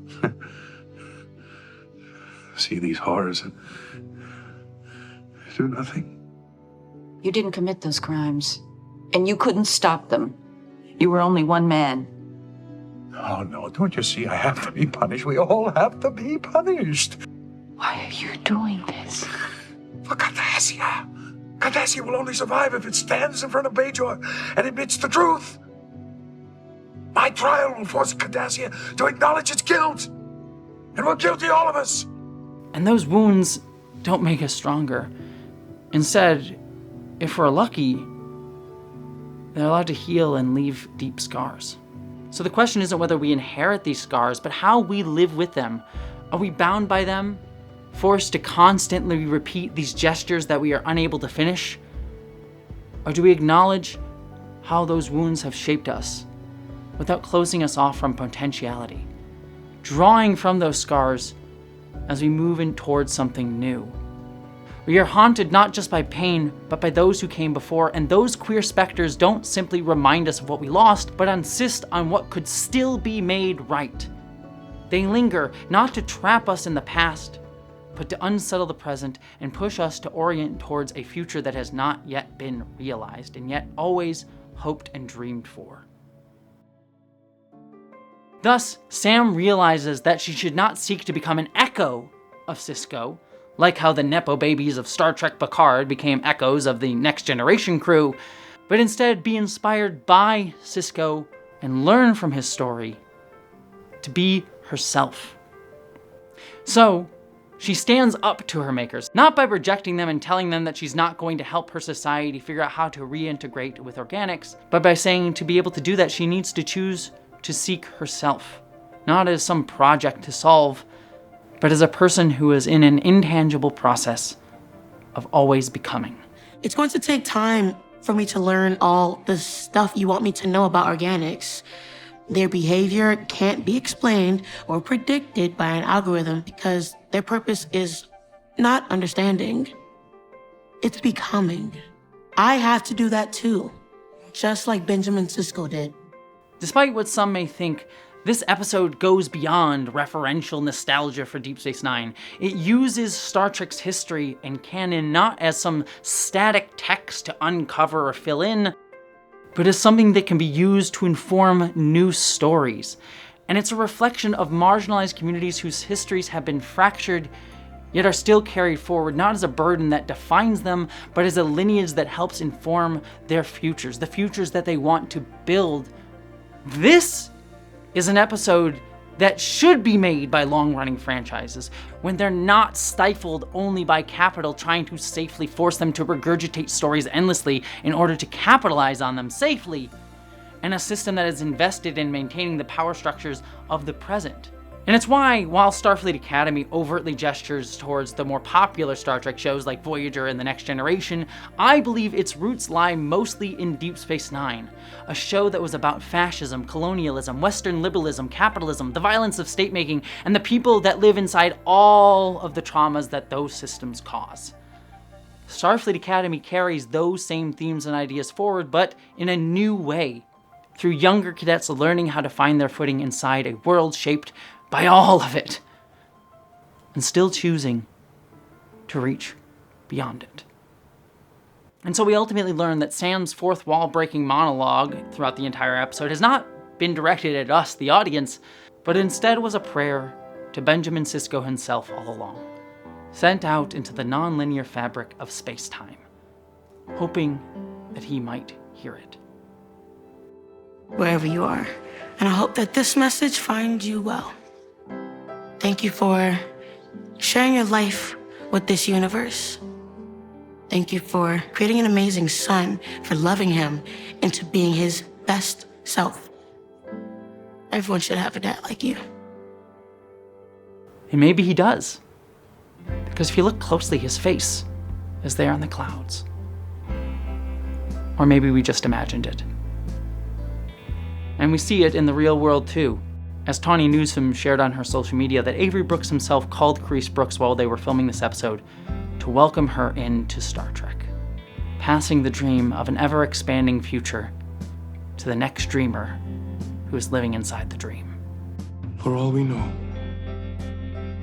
at this very moment, somewhere far beyond all those distant stars, Benny Russell is dreaming of us. But it's Avery Brooks' voice who wraps out the episode on a poem. Divine laws are simpler than human ones, which is why it takes a lifetime to be able to understand them. Only love can understand them. Only love can interpret these words as they were meant to be interpreted.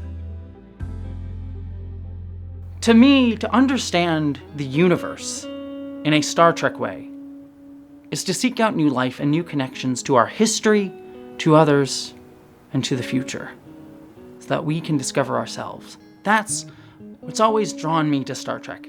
Everything is relative, yet we were all made of the same star stuff. So to understand ourselves, we have to see each other, because they are us too, even as they're different from us. But sometimes, to move forward in that river of time, you must first collide headfirst with the traumas of the past.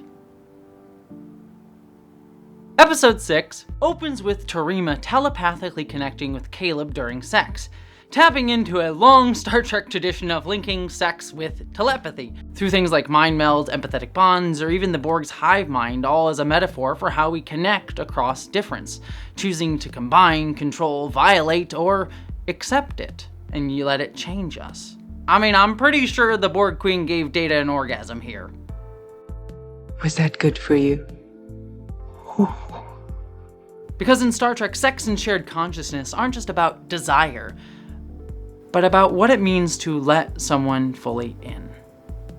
And for Caleb and Tareema, it at first feels safe and transcendent and vulnerable as they lie amongst the flowers. But then Tareema stumbles across a symbol of Caleb's childhood trauma, and it breaks the illusion. Without meaning to, Caleb pulls out of the vision and then calls her power weird. Okay, if it's a weird Betazoid thing, then you should just— I should what? Control it better? Not out of any cruelty on his part, but out of his reflexive instinct to push people away before they can get too close to something that he himself hasn't faced before. And in doing so, accidentally hitting upon Tareema's own fear of being othered and causing harm to people because of her own heightened telepathic ability. It's not a weird Betazoid thing. It's part of who I am. Not for everyone, I get it. What I really like most about this scene is it isn't a melodramatic explosion that one would expect in a stereotypical young adult drama. Instead, we see two people who are able to be deeply intimate with each other on a level Trek normally reserves for its most powerful relationships like Riker and Troy. Do you remember what I taught you, Imzadi? Can you still sense my thoughts? But who are still pulled apart by the gravity of their unresolved hurt. Because, as we talked about with the last episode, trauma doesn't just disappear because we want to move past it. It's a wound that if we never allow to fully heal, will reopen the moment that it's touched. And until we learn how to face it, it keeps shaping how we reach for others and how we will eventually pull away from a future with them. And the episode scales this idea up with the USS Miyazaki, the wreckage of a failed Starfleet experiment and convenient budget-saving redress Strange New World sets, where the cadets are going to do a training exercise. They're quite literally having to learn to grow as people inside the wreckage of Starfleet's past. But the Miyazaki, it turns out, was the subject of an in-universe comic book, Tales from the Frontier, which inspired Bobby, our favorite bully Vulcan, to join Starfleet, but which Caleb dismisses as propaganda. I would have followed Captain Chi anywhere. Federation propaganda. Feel-good colonizing bullshit to brainwash poor kids into fighting the good fight for Big Brother Starfleet. Or inspire them. And in a way, they're both right. The comic book reflects the story Starfleet wants to believe about itself, that they're noble explorers seeking out new life and new civilizations. But the messier reality is that while the Federation reaches out towards people to connect with them, it's also left behind wounds. One that it rarely pauses to confront before moving on to an adventure next week, even as it tries to teach the next generation on top of them. And, just like the last episode, there's also a metatextual confrontation with Trekkies' own ways in which we engage with Star Trek here, given that the comic book clearly evokes the real-world 90s Star Trek tie-in comics like early Voyages, ultimately asking us, as Trekkies, to turn that reflexive lens back on ourselves. How much of our cultural idea of Star Trek as a vision of a hopeful future is built on our own curated nostalgic memory that has been put to us? And is that how we also view the United States? So many Trekkies want Star Trek to be a vision of a post-racial, post-colonial utopia that will inevitably one day come, rather than seeing Star Trek as what it is. A challenge to address the wounds of our present day that still shape our culture. How often do we choose the vision and comfort of the beautiful Elysian flower field instead of confronting the wounds that are buried beneath its petals, that, left untouched, will eventually rot the soil. Also, and this is just me being a glorious Trekkie nerd here, during the exercise, the cadets are taken hostage by scavengers called the Furies, who are themselves a deep-cut reference to the 1996 crossover novel series Star Trek Invasion! Exclamation point included, which itself riffed on the 1988 DC Comics event Invasion! Exclamation point also included. So, just to be clear, this is a Star Trek episode referencing comics, which references novels, which were also referencing comics. It's like a full nerd metatextual Ouroboros. And people really said that the Starfleet Academy writers don't know their Star Trek. Pfft. Speaking of the comics, though, to take a brief aside here, I find it genuinely beautiful that the queer perspective of this version of Starfleet Academy resonates with the Academy concept's own history, because Starfleet Academy as a pitch has been haunting Star Trek like a very persistent candle ghost for decades.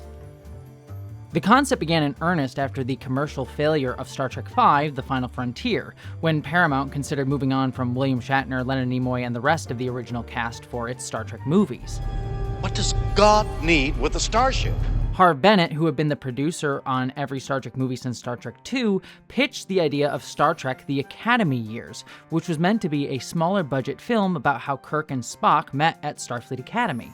Apparently, it was meant to be Top Gun in space, which to me makes perfect sense because, frankly, Maverick and Iceman have nothing on the homoeroticism of Kirk and Spock. When I feel friendship for you, I'm ashamed. And by all reports, David Lowery's script was deeply touching, and the movie became Bennett's baby up until a studio regime change killed the concept in favor of something more conventional for the franchise's 25th anniversary. Bennett was ultimately heartbroken, and we got the movie The Undiscovered Country instead, which wrapped out the original series' cast run. But the idea itself never really died. The movie concept was kicked around for many, many years and kept coming back up until it was somewhat repurposed for J.J. Abrams' 2009 reboot film, albeit in a very, very different story. But beyond the films, it kept coming back in games, books, young adult novels, and comics.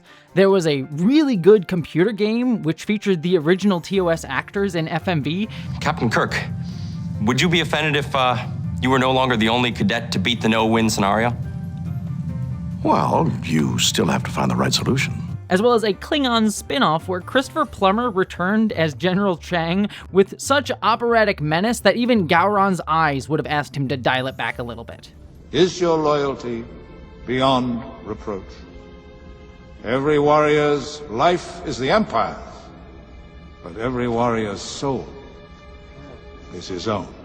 There were also novels like Susan Wright's The Best and the Brightest and Diane Carey's novelization of the video game, and several young adult Academy lines for the original series, The Next Generation, and Voyager, and even the Kelvin timeline, all of which are frankly bonkers.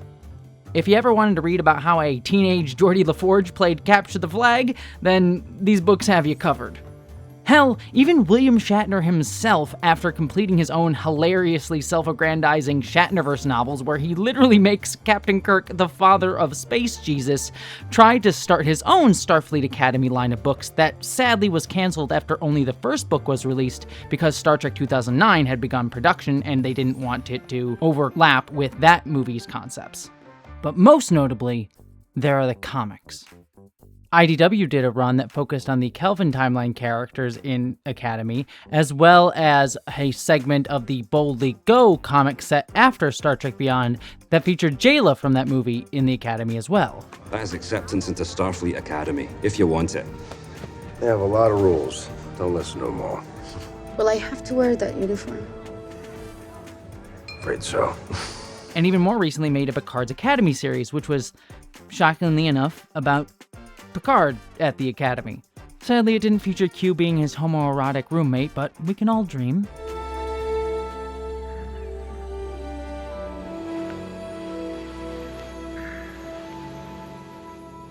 Morning, darling. But the most notable version of the Starfleet Academy concept was Marvel Comics' 1996 to 1998 Starfleet Academy run, written by Chris Cooper, who some of you may know as the birder who was harassed by that Central Park Karen all the way back in 2020. Yes, that Chris Cooper wrote Star Trek comics, and really great ones too.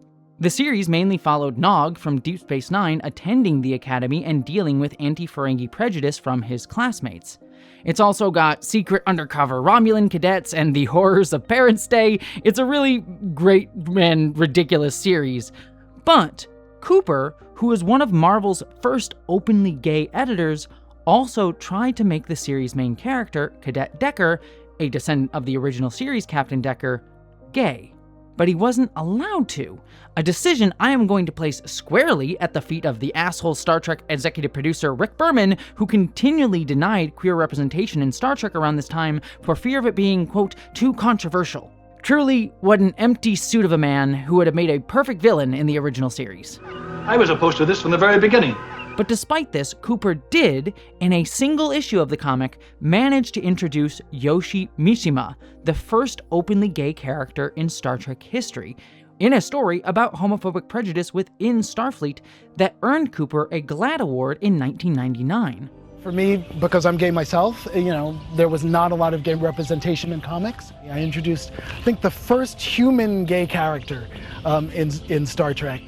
So Starfleet Academy, the show that we're watching right now, with its queer and BIPOC perspective, isn't some woke corruption of Star Trek, as some people like to claim, which is a ridiculous claim anyways for this franchise, but actually is carrying on a legacy within the concept of Starfleet Academy itself and its ties to queer Star Trek and comic book history. Not to mention, especially considering Cooper's own experiences in 2020, the ability for gay black men to be represented, especially in our depictions of the future.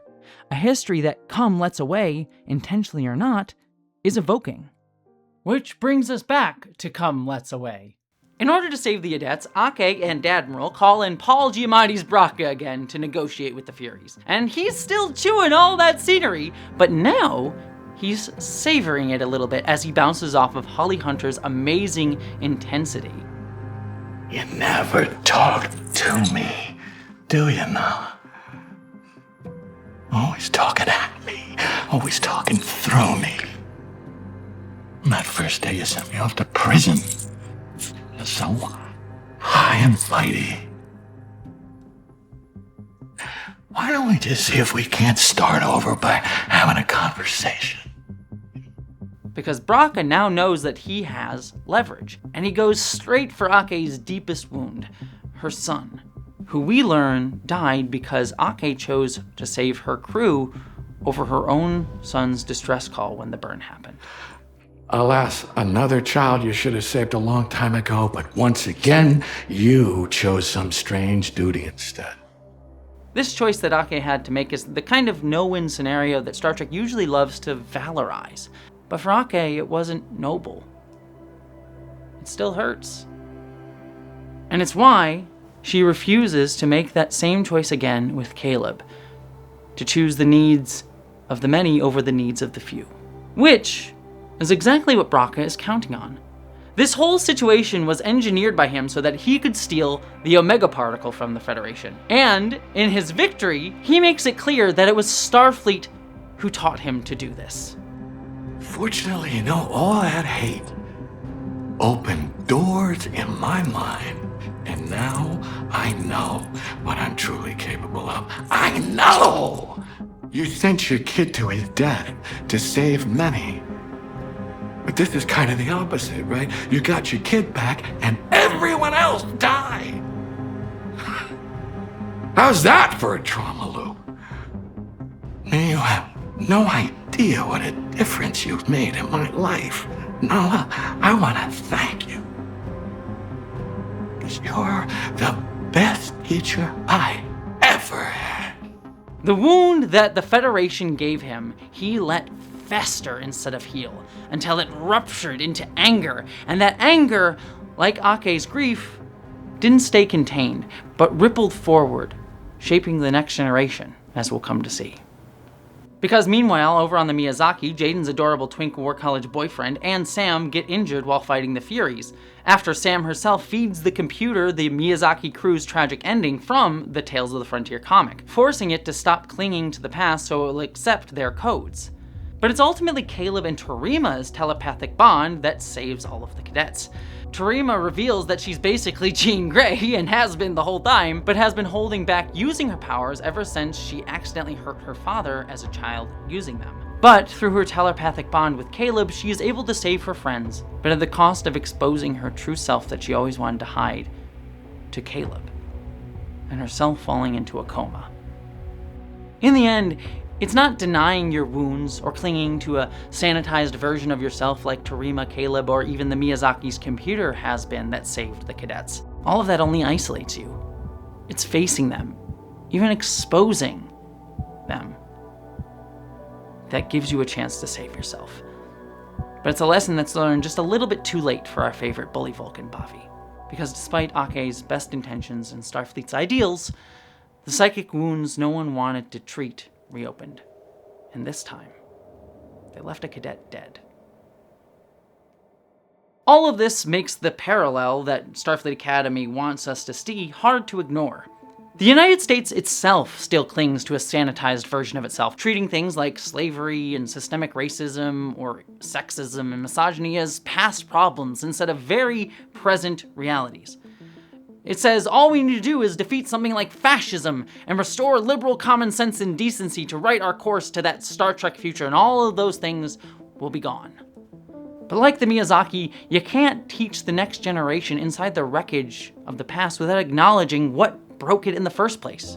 We can reach for the stars through NASA missions like Artemis II, but if we don't confront what we've inherited here on Earth, we'll just end up recreating the same world on a new one, out there amongst the stars.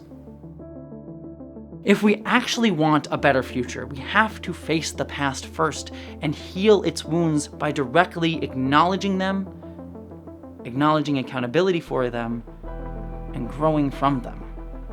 Because, as Captain Kirk himself said in that classic movie, I don't want my pain taken away, I need my pain!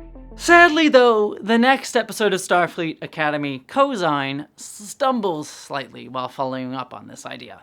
After all the chaos of episode 6, the show decides to slow down to give the cadets a chance to deal with the physical and emotional fallout during what is essentially Christmas break. But, because this is the secular future of Star Trek, it's actually All Worlds Day. You see, it's different from Christmas because it's the future. Ooh. Okay, have a good All Worlds. Jaden, during the break, is supposed to go off with Kyle on a Mediterranean island like all good gays go to emotionally recover, but instead, he ends up chasing down a kidnapped Darum and walks straight into a surprise arranged marriage plot. Because ever since Amok time, Star Trek has loved forced weddings almost as much as Worf loves prune juice. Sorry, Jaden, you've been dragged into some heterosexual bullshit. Turns out Darum is engaged to space royalty from his planet, and their wedding has been fast-tracked, forcing Darum to leave Starfleet early to accept his duty for his people. Jaden tries to call Darum out on throwing away his own choice of a future, but Darum doubles down on doing his duty. I don't want to leave. Then don't. I made a promise. Darum has been kind of an asshole this whole season up to this point, but we learn in this episode that it wasn't because of ego, because quite often it never is. It's insecurity. Darum has spent his whole life failing to meet the expectations of his parents that he's never allowed to define for himself. So, when he went to Starfleet, the place where he chose to go, he instead chooses to try to dominate others just to prove to himself who he is. Your challenge holds no value for me. Yeah? But it's Jaden, though, who, despite everything about Darum, realizes that Darum is best defined by his ability to show up for those in need. And by doing so, he chooses to give that in return to Darum, and supports his choice to fulfill his obligations. Even before we were friends, he pushed me to see myself honestly, to use my voice and make it count. Giving him the sweetest best man speech ever, and reflects Darum's real self back at him. So clearly that Karina, his fiancée, sees it too. And Karina realizes that Darum's been suffocating under duty and expectation placed upon him, and she chooses to let him go. Do you know that the most excited I've ever seen you is when you left for the academy? Maybe it's because you finally had a chance to be yourself in a way you never could here. So Darum, for the first real time, gets to choose what he wants his future to look like and who he is. And he chooses to go back to Starfleet Academy.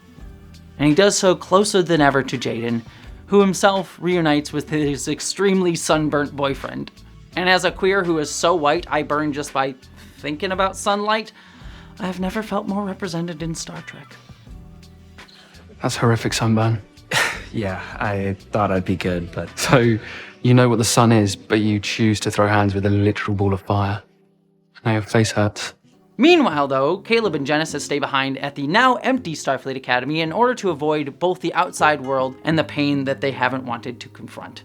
And during their misadventures, Genesis admits to Caleb that she wants to pursue a career in command at Starfleet, but worries that she'll only ever be seen as a pale imitation of her Admiral father, defined by his legacy rather than having chosen her own. Everyone will remind you that your ambitions were his first, imply your skills were inherited, and then you just start to wonder if people have been handing you victories just because they recognize those footsteps. Except we learn the reason she stayed at Academy wasn't to avoid her father, but to trick Caleb into helping her access her recommendation letters so that she can hide the fact that she edited them during her initial application to the Academy, because they initially described her as capable and driven, but also motivated by fear and imposter syndrome. Your scores are exemplary. You're driven. Driven out of fear. Genesis doesn't trust that she belongs where she is. How would they know? And ultimately, after she's caught by Jet Reno, Caleb chooses to back her up, not as a potential love interest to force the heterosexual love triangle trope upon the show, but as a friend. Supportive cross-gender platonic relationships. You love to see it in a TV show. And as punishment, Ake pulls Genesis from the pre-command track that she had recommended her to, but also makes a very clear point that leadership isn't about trying to outrun your flaws to be better than your flaws, but about facing them and understanding them. Here's the lesson. We are all wildly flawed. And we have to learn to carry that.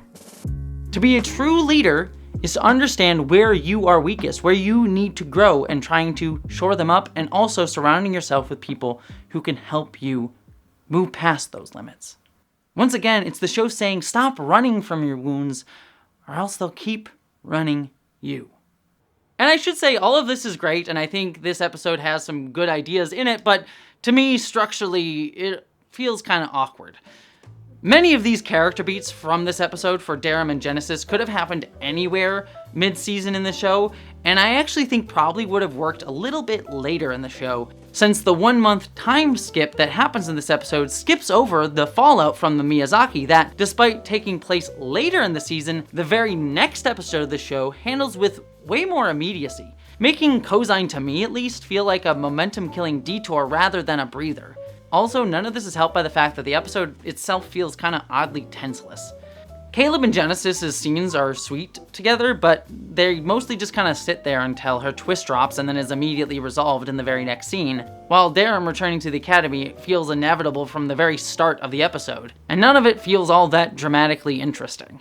And for me, at the end of the day, the only thread that really needs to fit here in the story is Caleb's, as Genesis' journey of facing her fears pushes him to finally reach out to Tarima, who he's been avoiding contacting, not because he didn't care about her as she healed from her coma, but because he wasn't ready to admit that she saw his true self because she touched his trauma.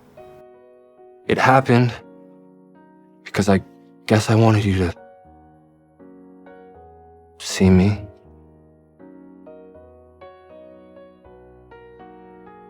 And because you are very, very special.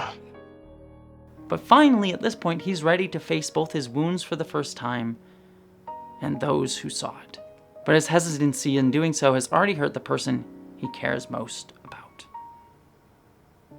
In the Life of the Stars, Tarima returns after recovering on IDENTITAZE with a new inhibitor chip, only to find out that she's been transferred from the War College to Starfleet Academy against her will. Having Starfleet Council, Chancellor Kelrick, and myself make the decision to relocate you from the War College to Starfleet Academy must be challenging.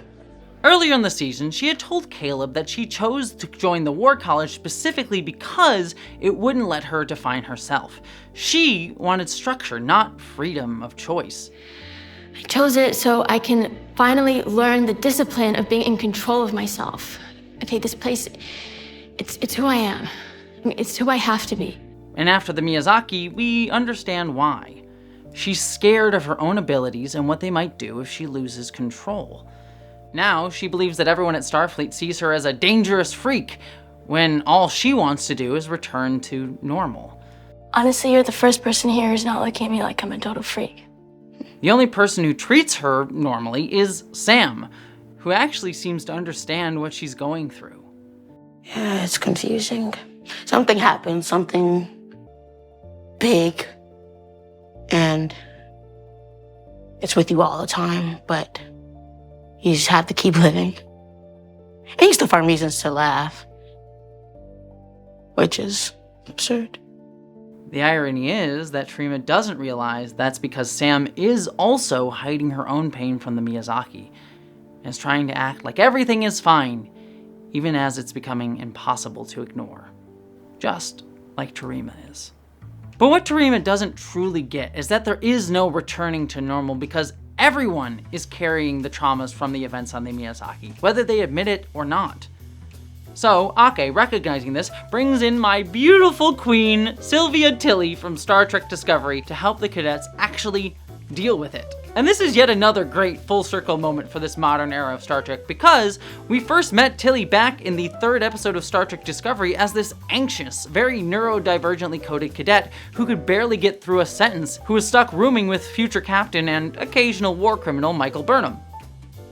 This is so neat. They told me because of my special needs that I couldn't have a roommate, which was kind of a letdown because a roommate is like an automatic built-in friend, but then they told me that I was gonna have a roommate, and so now I guess that's you. In over 5 seasons of Discovery, we watched her grow from that nervous cadet into the still quirky, yet more grounded, confident, and sure of herself teacher that we see today. One of the first characters and cadets that we met in this era of Star Trek is now helping the next generation figure themselves out, right as this era of Star Trek is coming to an end. Tilly's plan is to help the cadets process their trauma through art by forcing them into mandatory drama class, and, thanks to Sam, staging Thornton Wilder's play, Our Town. Ah, finally, an episode of Star Trek truly made for the theater gaze. Unlike, every other episode of Star Trek, except for Enterprise. That show was made for the bros. It's been a long road. But truly, Star Trek has always been an extremely literate franchise and used art as a way to explore what it means to be human. Whether it was Data discovering his humanity through doing Shakespeare, or the Doctor finding his own voice through discovering opera, or Bashir finding out that he definitely had feelings for Garak by playing at being James Bond. Art, like Star Trek itself as a piece of art, is a way to understand yourself through someone else's story. And that's what Tilly's trying to give to her cadets, especially to Terima. But even more specifically, like Star Trek, Our Town has universal themes, but is also a deeply American play, this time set in an ordinary town of Grover's Corner. It's a nice town. Know what I mean? Nobody very remarkable come out of it, near as we know. And it explores how everyday life is constantly shaped by both love and loss as we move through time. The emotional center of the play follows Emily from childhood to her death in childbirth, watching how her life shapes the people around her even after she's gone. Sam herself cast Terima as Emily, but Terima at first rejects the casting. She doesn't want to see herself in Emily because she views Emily as that ghost who has already faded into the town's memory, already gone, rather than an embodied person who was alive and had a life. And so Terima pulls away from the role, from the play, and especially from Caleb. Look, I sound like an asshole, but I don't really know what to say. Do you need anything? Why can't you look at me? Caleb goes to her though and admits that he didn't contact her not because he didn't care about her, but because she saw him, really saw him for the first time in his life. And that scared him. But now he's finally ready to be vulnerable with her, and he tries to give her that same space to be seen in this moment, to be vulnerable with him.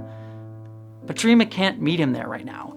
As much as she fears being invisible, she's just as scared of being fully opened up right now, and of actually pursuing herself, like Starfleet pushes its cadets to do, instead of like the War College, by pushing her to follow the path laid out for her. So instead, she drunkenly reaches out to Caleb for something easier. Sex. Stop. Wait. What? Wait, you're drunk. You're drunk. Scared of the head melting girl? Stop, Tareema. And I really, really love this scene. Not just because Caleb refuses to sleep with Tareema while she's drunk, which frankly is something we need more representation of in young adult media, but because he's reaching for actual vulnerability and connection. Sex can be part of that, sure. It's something that Star Trek has constantly talked about, including if you go back to Gene Roddenberry's very sexual proclivities. And girls are such delicious, sweet-smelling, wonderful things.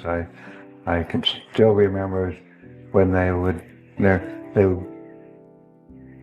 would be so clean and their hair done, their starched dresses, and how when they would bend over, the dresses would come up and you'd see the panties. But at the same time, men are so often taught that sex is the goal, that it is the only place that they can be in any way vulnerable, and even then, it's meant to be a conquest, a way to vent feelings onto another person, especially a woman, rather than actually deal with them. But what Caleb wants, truly, is for him and Tareema to actually see each other, which is a depiction of masculinity we almost never get. This is Star Trek showing us a more open version of masculinity that still is very masculine, in direct juxtaposition with how many young men are told to view masculinity today. To be strong, to be powerful, to dominate, to view sex as something to just control. Compare this to something like Star Trek Strange New Worlds Season 3, where Captain Pike's unanalyzed, controlling, and unsupportive boyfriend behavior leans way more into normative tropes for men today in a way that reflects our modern culture, rather than challenges it as Star Trek should. I know all the risks, and I don't care. Fine, you lied to me. I never lied to you. Then why didn't you tell me? Because of you. Because of this. Because I don't have the space to worry about how my dying hurts your feelings. And yet, what I love most about this scene with Starfleet Academy is that Caleb still isn't perfect despite this. He's working through his own trauma, trying to figure it out in real time, while still trying to be supportive and patient to his girlfriend, even when he doesn't fully know how. This is an incredibly complex depiction of masculinity that is warm and open, and yet still imperfect. And Tareema herself gets the same complexity. She's not just the emotionally mature boyfriend who's there to try and force Caleb to fix himself and get with the program. She herself gets to be messy, closed off, and difficult in a way that women, especially in young adult stories, so rarely are allowed to be. You're kind of intrigued by the monster version. You're like, I want to get as close as possible to the abyss.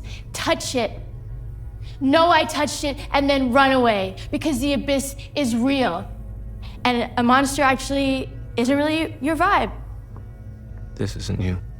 How would you know?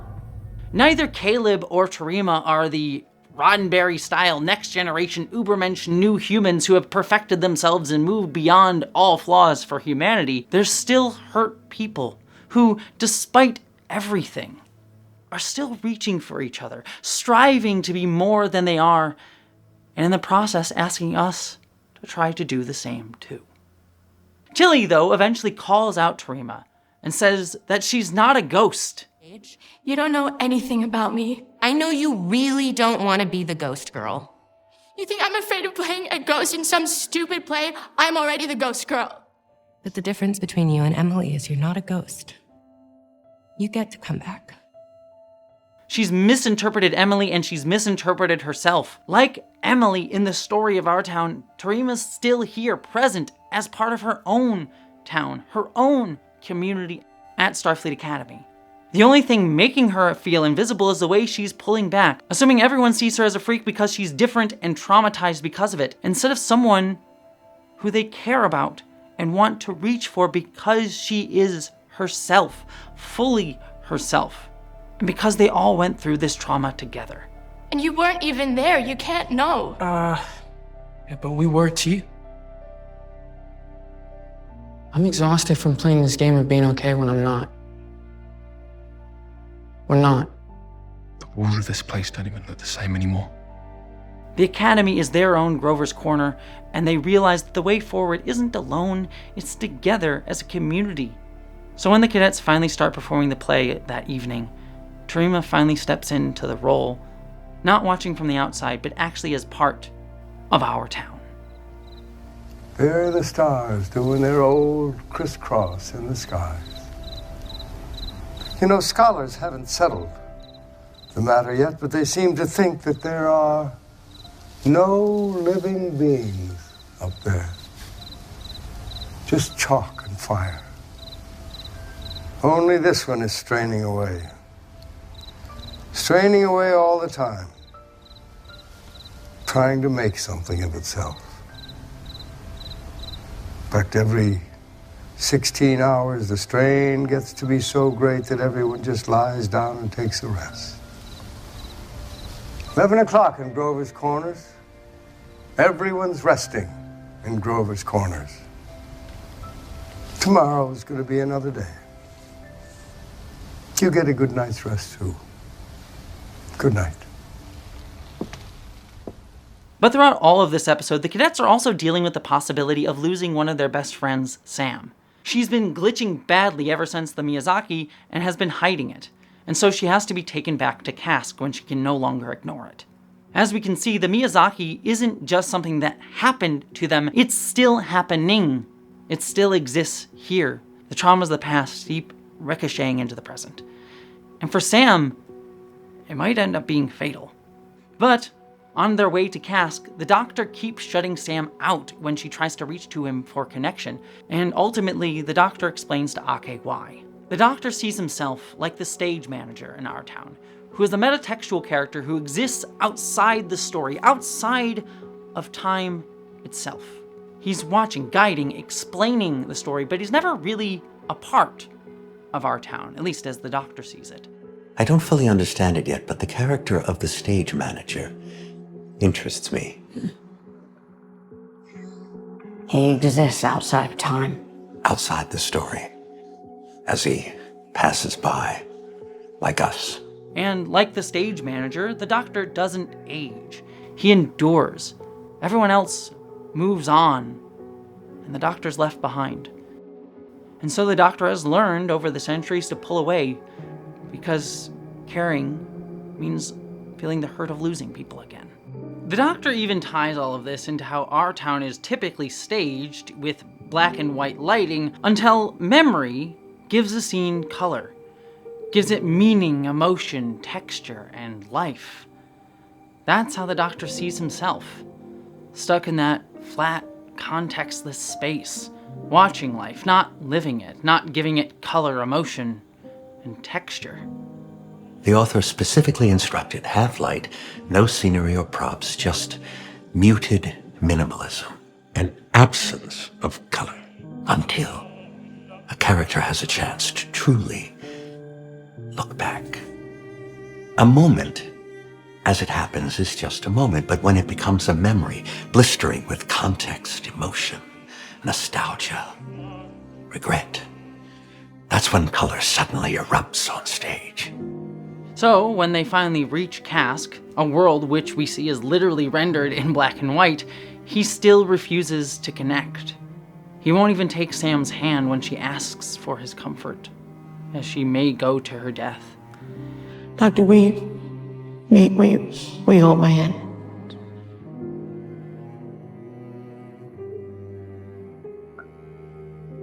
Please.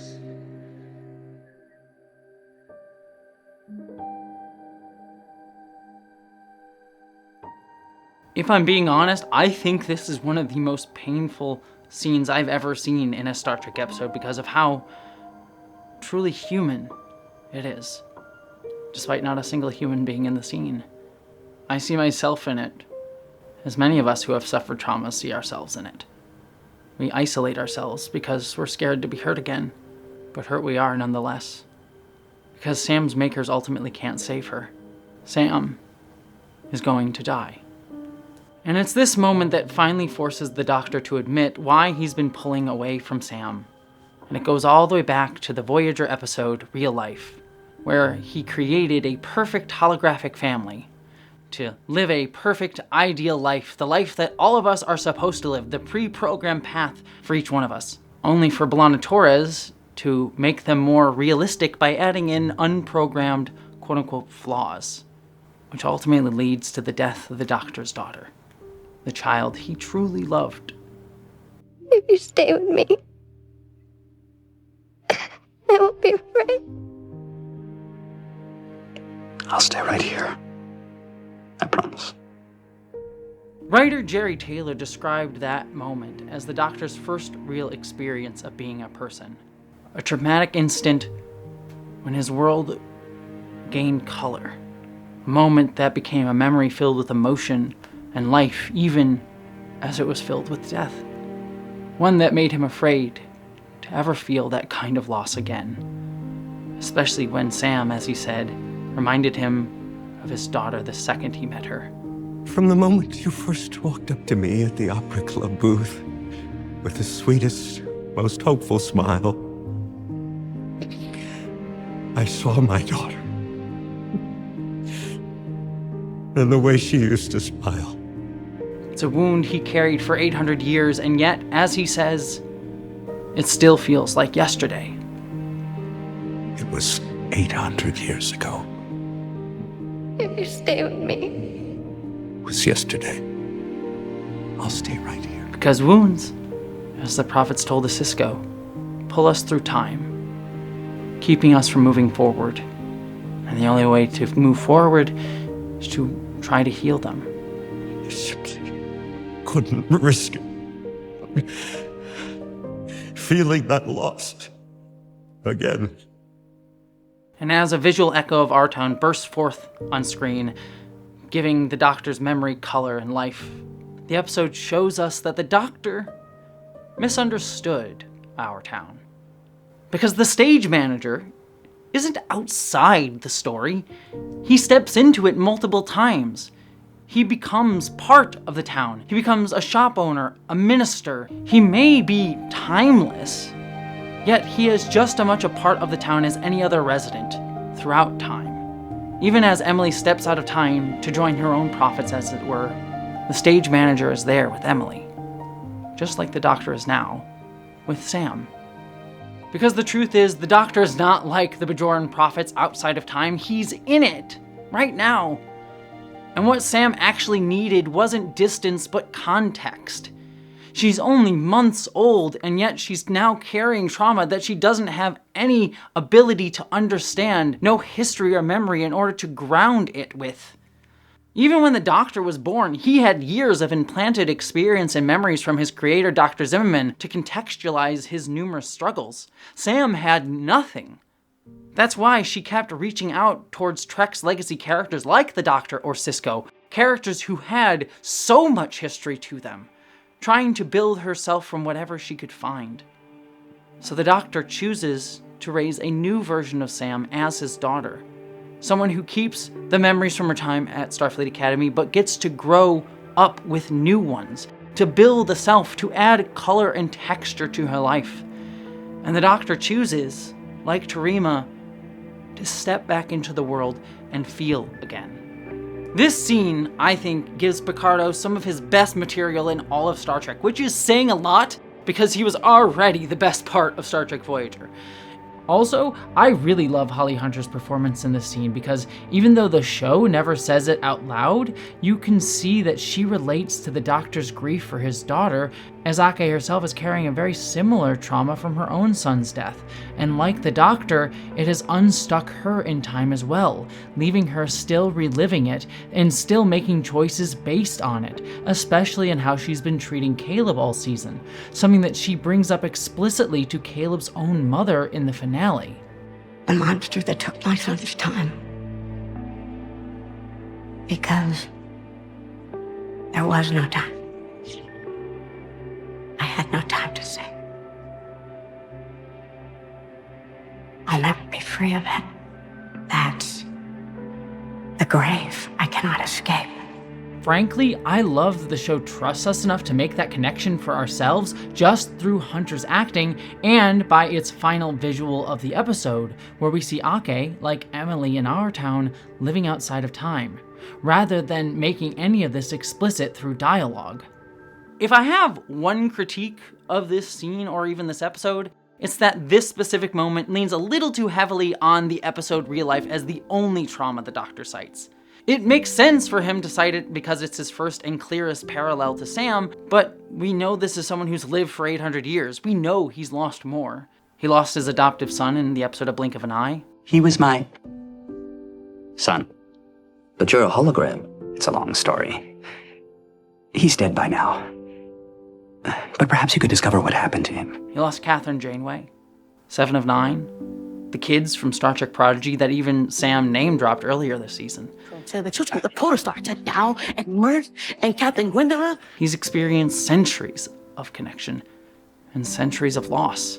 These losses didn't need to overshadow real life, but even a small nod to that wider history would have made this moment feel less anchored to an episode of another show and more like the full weight of a long life lived. Still, this episode confronts that to live is to be wounded. We hurt people and time hurt us. That's unavoidable. But those wounds aren't a reason to withdraw.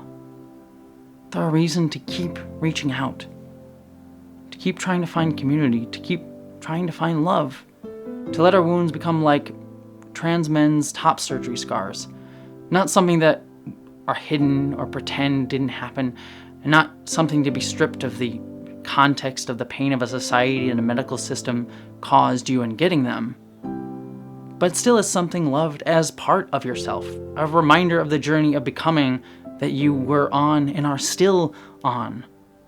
That's what Starfleet Academy is really getting at. You can't outrun pain. You have to face it, and you shouldn't do that alone. This episode deconstructs a Western sense of time. The idea that we somehow as human beings stand outside of the universe, that we observe it objectively, moving cleanly from past to future. This episode reminds us that we live inside of the universe. Our perspective shapes what time even feels like. Linear progress isn't neutral, it's a story we tell. Caleb, Tarima, Sadal, the Doctor, and Sam, and numerous other characters in the show are all caught in loops of avoidance that feel almost temporal. Their trauma folds back in on itself, and fear of abandonment or being a burden pushes them to withdraw, which only deepens the isolation they were trying to escape. It becomes its own kind of time, circular and recursive, loops upon loops. You exist here, as the prophets say. And when you're used to that certain kind of pain, it feels easier to stay within that loop than risk something else. Or, in Sam's case, to fully face how much it already hurts. And we've been doing that on a larger scale too, haven't we, here in the United States? In the US right now, after years of fear, instability, and the damage caused by increasingly authoritarian fascist politics, there's a real pull to just endure. Western colonization works to try to traumatize us and to keep recreating the present, to accept a version of society that still hurts us, that will one day again fall into authoritarianism because it inevitably will, so long as it feels less dangerous than the authoritarianism that we just experienced. And our world becomes a kind of black and white existence, flattened, numbed out because it feels survivable. We choose to live with our wounds, rather than trying to let them heal, to reach out to connect to others. Try to imagine a new future for ourselves, to reorient the patterns we have been caught in. Our town warns against that. How easy it is to drift through life disconnected, not really seeing each other until it's too late. And what Starfleet Academy has been doing this whole season is applying that idea to trauma, both personal and collective. Because if you stay detached, if you keep pulling away, you don't actually protect yourself. You just become a ghost in your own life and in your own community too. The alternative is harder, It means risking connection, facing pain, actually showing up for each other. Letting that pain be felt and processed, not just avoided. But if we really want anything like a Star Trek future, it's not going to come waiting around for Gavin Newsom or an Elon Musk to come and save us. It comes from choosing to be part of the story, to step into it, to see each other fully, take our hands, and build something together.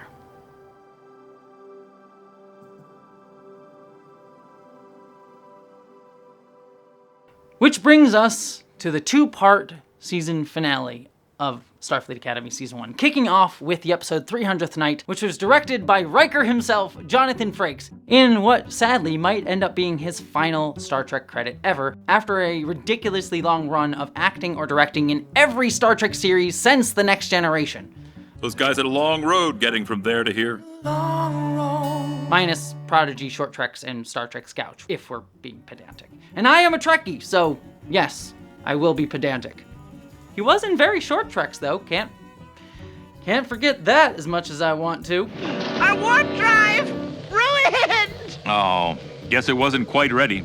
Anyway, ping us when you have another one. But it's a shame that Jonathan Frakes' potential last episode in Star Trek isn't stronger. The story jumps to the end of the academic year, which feels a little bit rushed. I mean, we were in early spring like 2 episodes ago, and somehow we skipped most of the actual, Academy part of the show.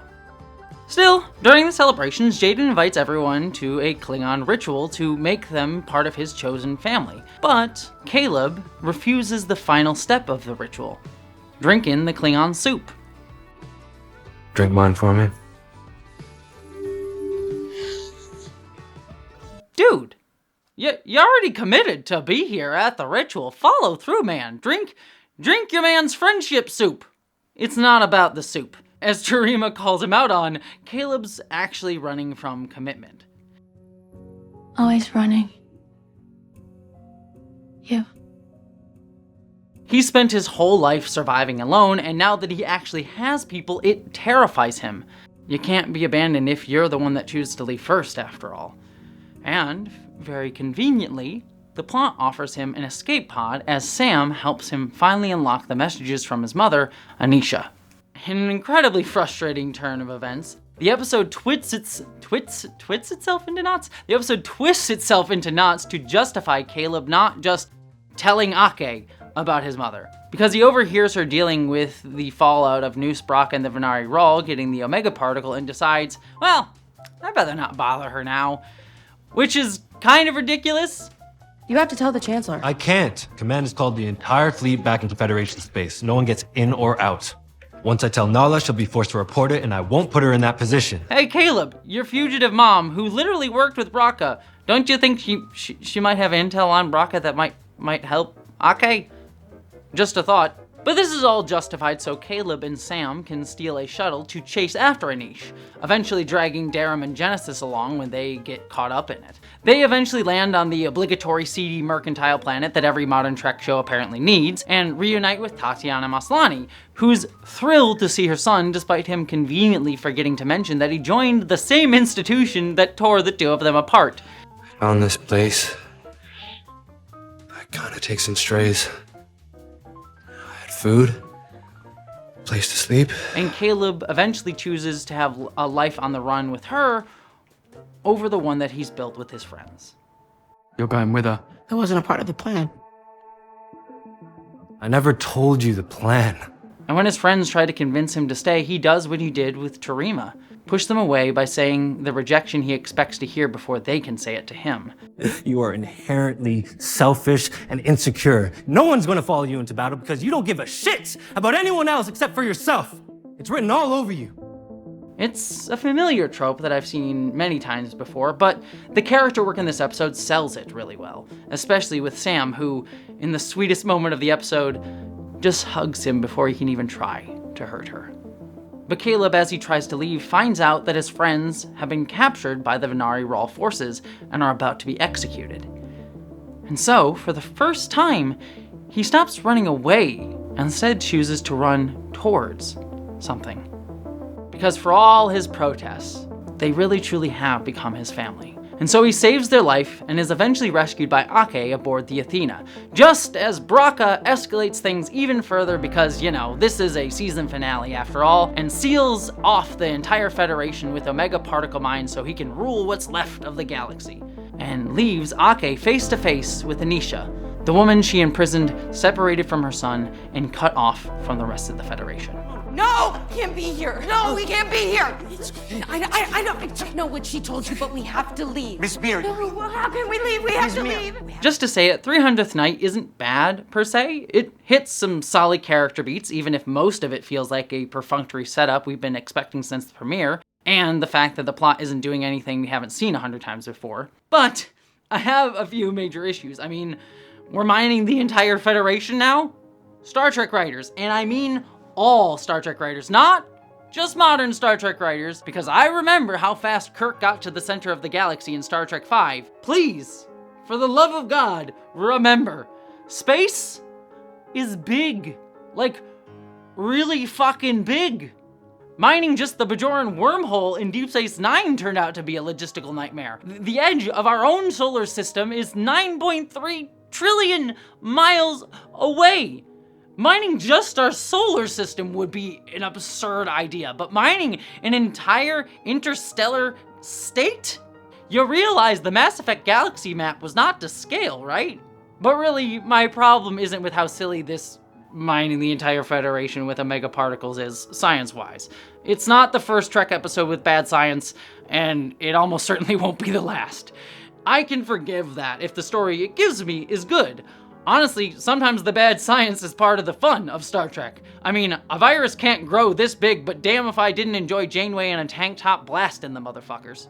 What is frustrating, though, is that this yet again tees up another the entire Federation is at stake season finale that every modern live-action Star Trek show has had to have because they just need to justify their big budgets with spectacle. Something that I've been complaining about since Star Trek Picard, I think season 1, despite the fact that when everything is always at stake, it feels like nothing is at stake, because it makes it hard to connect on a human level. It just becomes blah, and I don't care. Ultimately, though, none of this would matter if the finale, Rubincon, sticks the landing.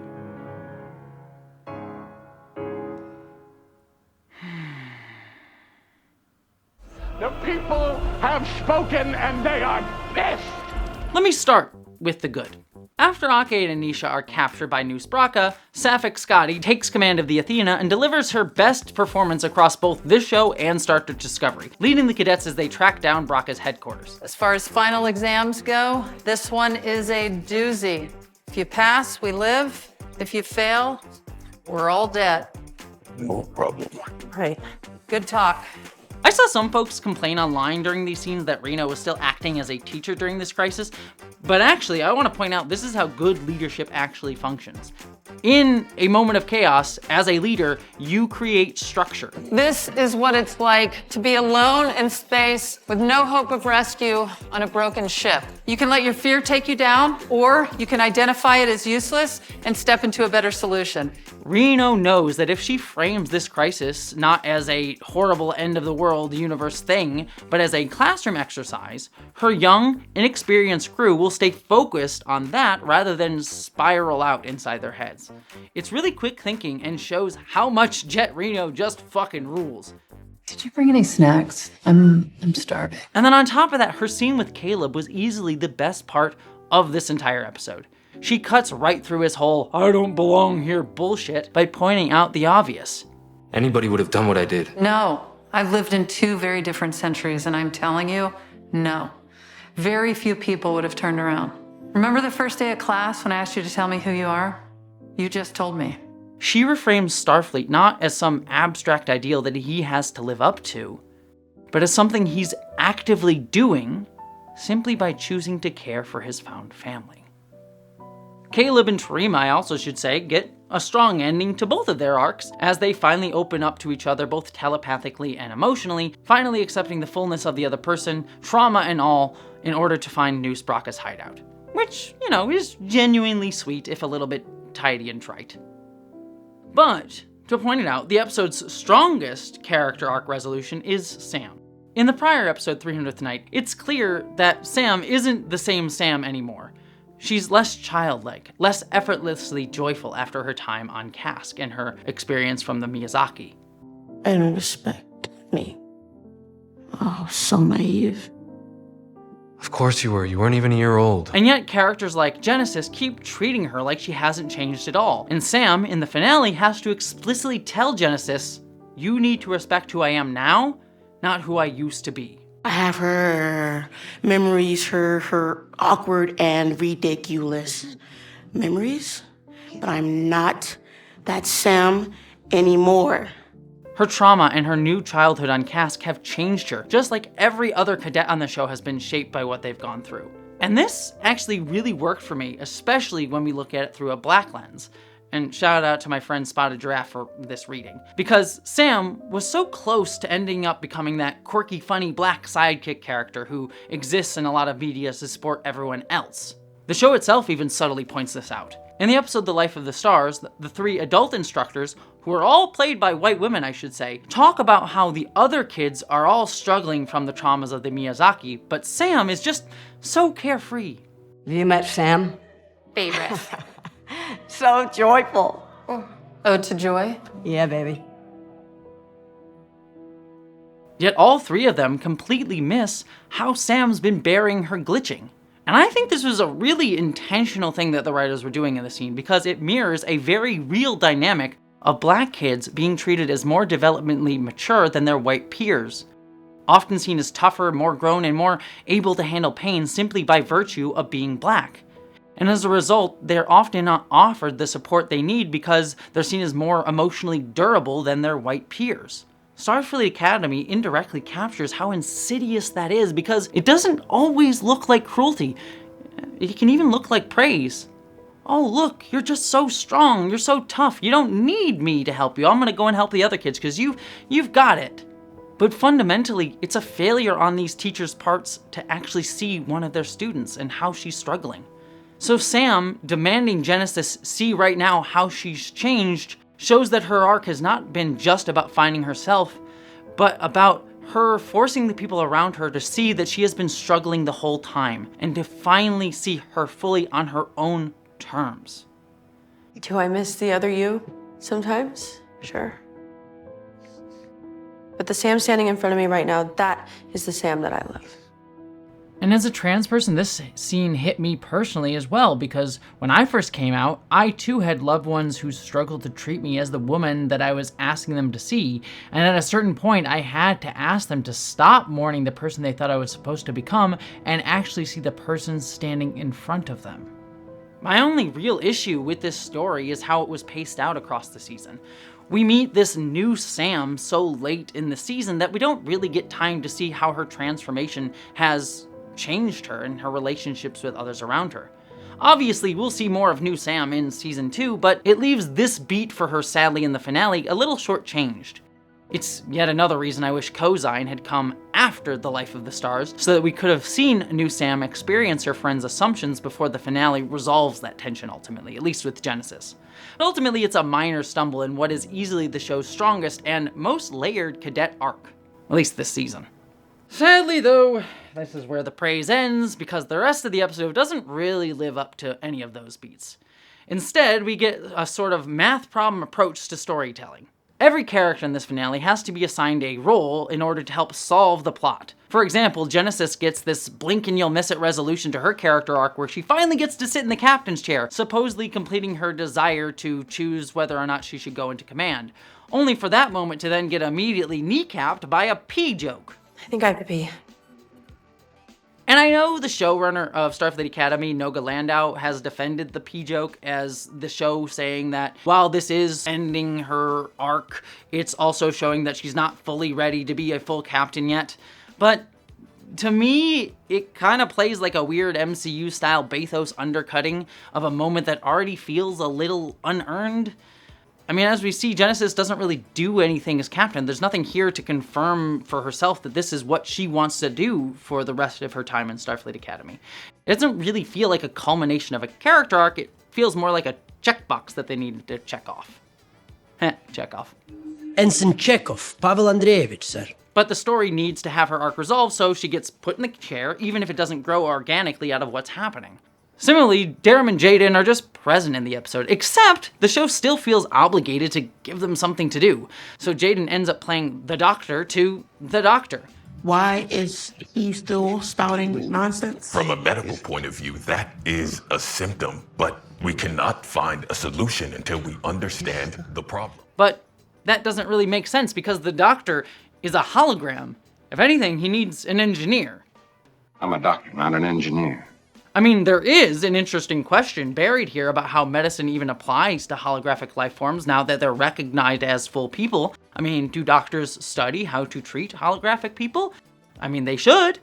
But the episode doesn't have time to engage with that idea, nor is this moment character or theme driven. It's just trying to use all the Lego pieces and helping solve the plot. Jaden needs something to do, and he's a doctor, so they give him doctor things to do, even if it doesn't make sense. This is a problem that I've noticed a lot with Hollywood writing nowadays. I mean, take a look at Stranger Things series finale. It did this, as well as Avengers Endgame. I mean, this type of storytelling can work where you try and give every character something to do to help lead to the climax of the story, but you have to work really hard in order to justify it. Otherwise, it just comes across as really shallow. Hell, to give an example of where it kind of worked, Starfleet Academy's pilot episode kind of did this too, but it's easier to forgive them there because the pilot has to introduce so many characters and sketch out their skills, all while at the same time getting the story moving along. So the contrivances to make sure every character is involved in the storyline of the pilot fits a function, if making the plot a little bit rote. The finale, though, doesn't have that excuse. It's trying to be a big blockbuster movie instead of a TV show, where every character needs to have their arc nicely, neatly tied off, instead of just maybe leaving some things open for next season.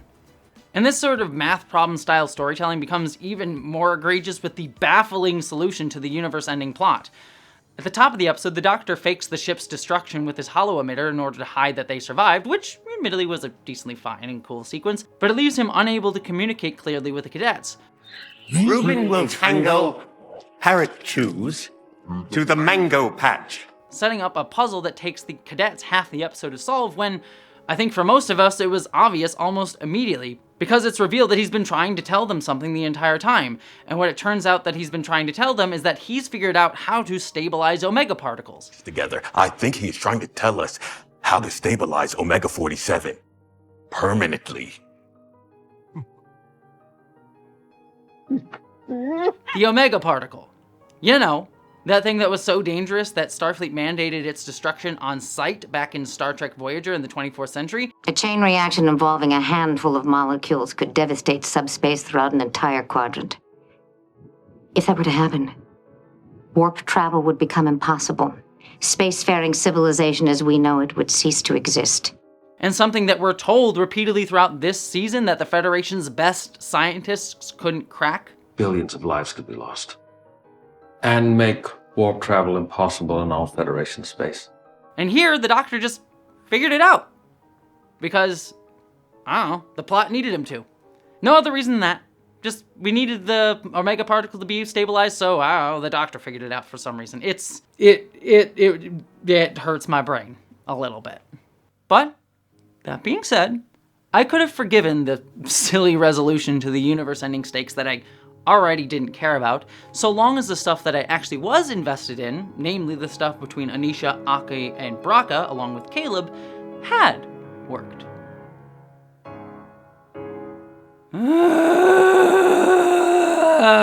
So, apparently, Noose Braca is now the undisputed leader of the Venari Rawl, which has somehow gone from scrappy pirate crew to intergalactic power entirely off screen, I guess. But Braca does start off his plotline doing something really compelling. He puts the Federation, as represented by the captured Ake, on trial for the entire galaxy to watch. We are putting the Federation on trial for their lies, for their crimes against democracy, the true democracy. I never got a real trial. Neither did this woman next to me. We did, however, receive sentences. Oh, it's funny how that works, right? I have to say, when I saw that this is what the episode was doing, I was so freaking excited because it felt like the show was finally going to apply its season-long exploration of confronting harm, history, and trauma in order to help shape us into something new through the cadets and apply it to the Federation itself by actually, as the show set up right at the start of the season, forcing the Federation to reckon with how it, as a state, has done harm, and actually force it to recognize it and reconcile with it, all in order to maybe start making it become something new for the next generation. And it even starts the storyline off strong, with Braca revealing that when he was a child, right after the burn happened, his small colony was starving, all while they watched Federation supply ships pass overhead, never stopping to help them. Then, worse! Everything we needed. Food, water, medicine. Every part of the galaxy. But not for us. They never stopped us. Maybe they didn't know about our little mining colony. Maybe they didn't see us. They didn't know that we were starving. Until one day, his father decided to fire a weapon up at the ships just to get their attention, not to hurt them.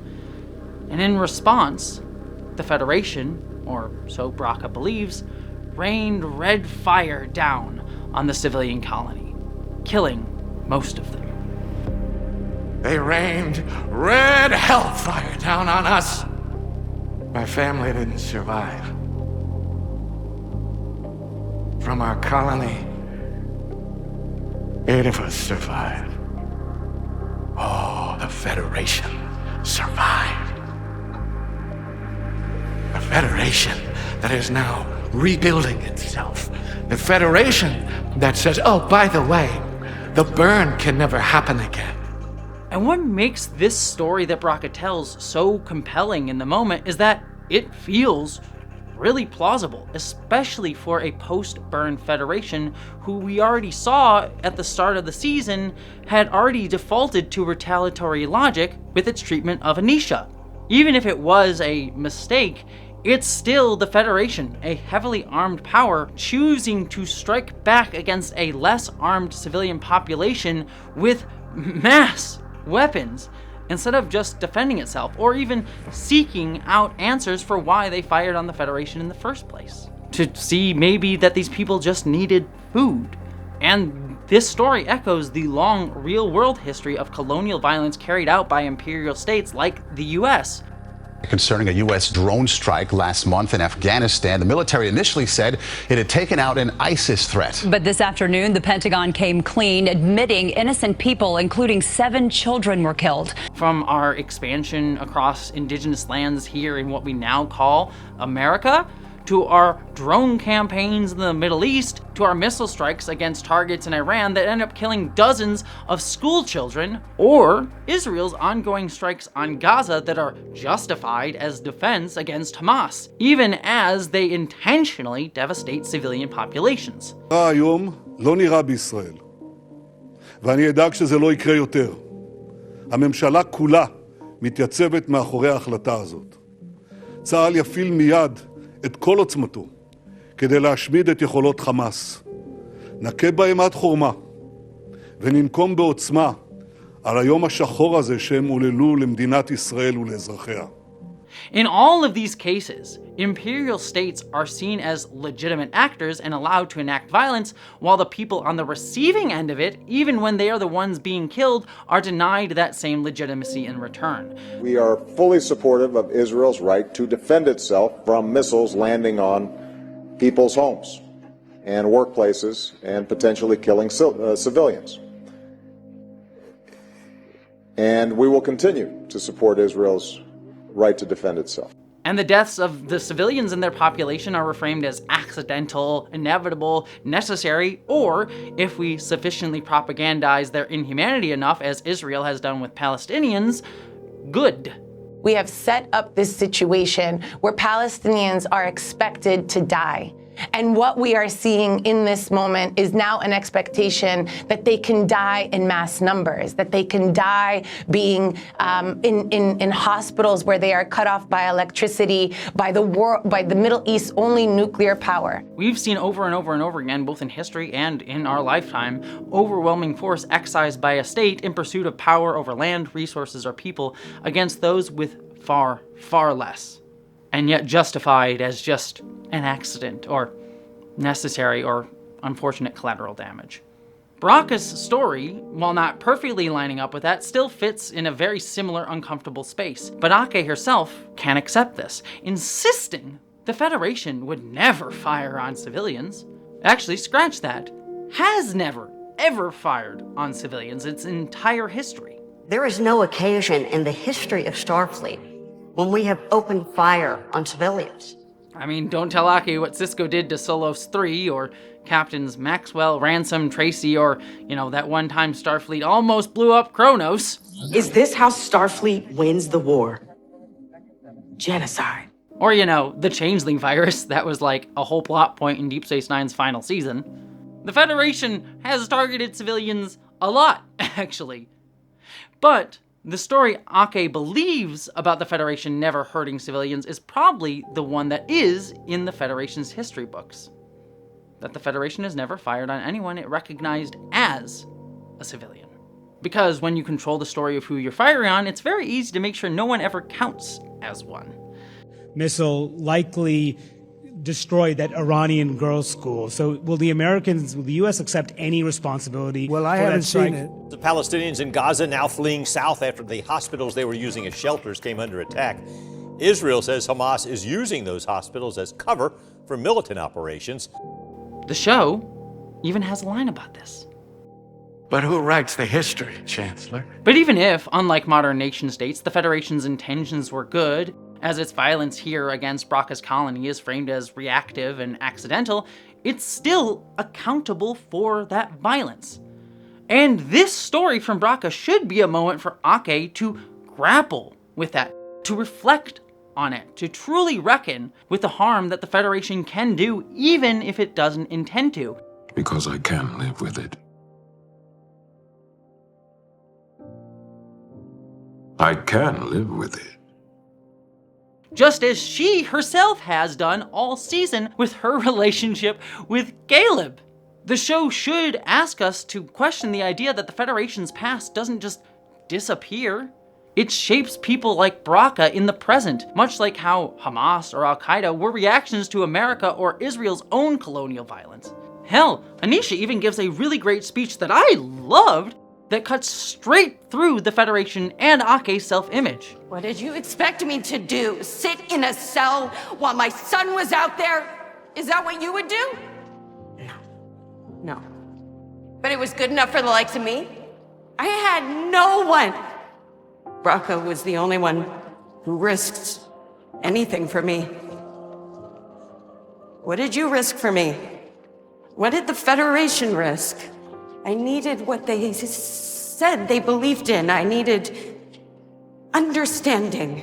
Anisha was starving, and the Federation had the resources to help her, and yet chose not to. So she instead turned to Baraka, not out of anger or malice, or even with an ideological purpose to get back at the Federation or to do anything else, but because she had no other option to feed herself. And when she was arrested, what she needed wasn't state-sanctioned punishment, but understanding. Justice, yes, perhaps, but not a cold, bureaucratic logic that said it was being fair as it tore her away from her child and then threw her in a prison to be forgotten for decades by a state that then reproduced that violence onto her child and forced him into the very conditions that put her in that situation in the first place. And she calls Ake on all of this because Ake was complicit in the state's violence, and her only consequence was her choosing to resign out of shame, after the fact, with no real accountability to the people who she harmed. She never had to face their justice until now. I tried. Tried what? You made a little show of yourself.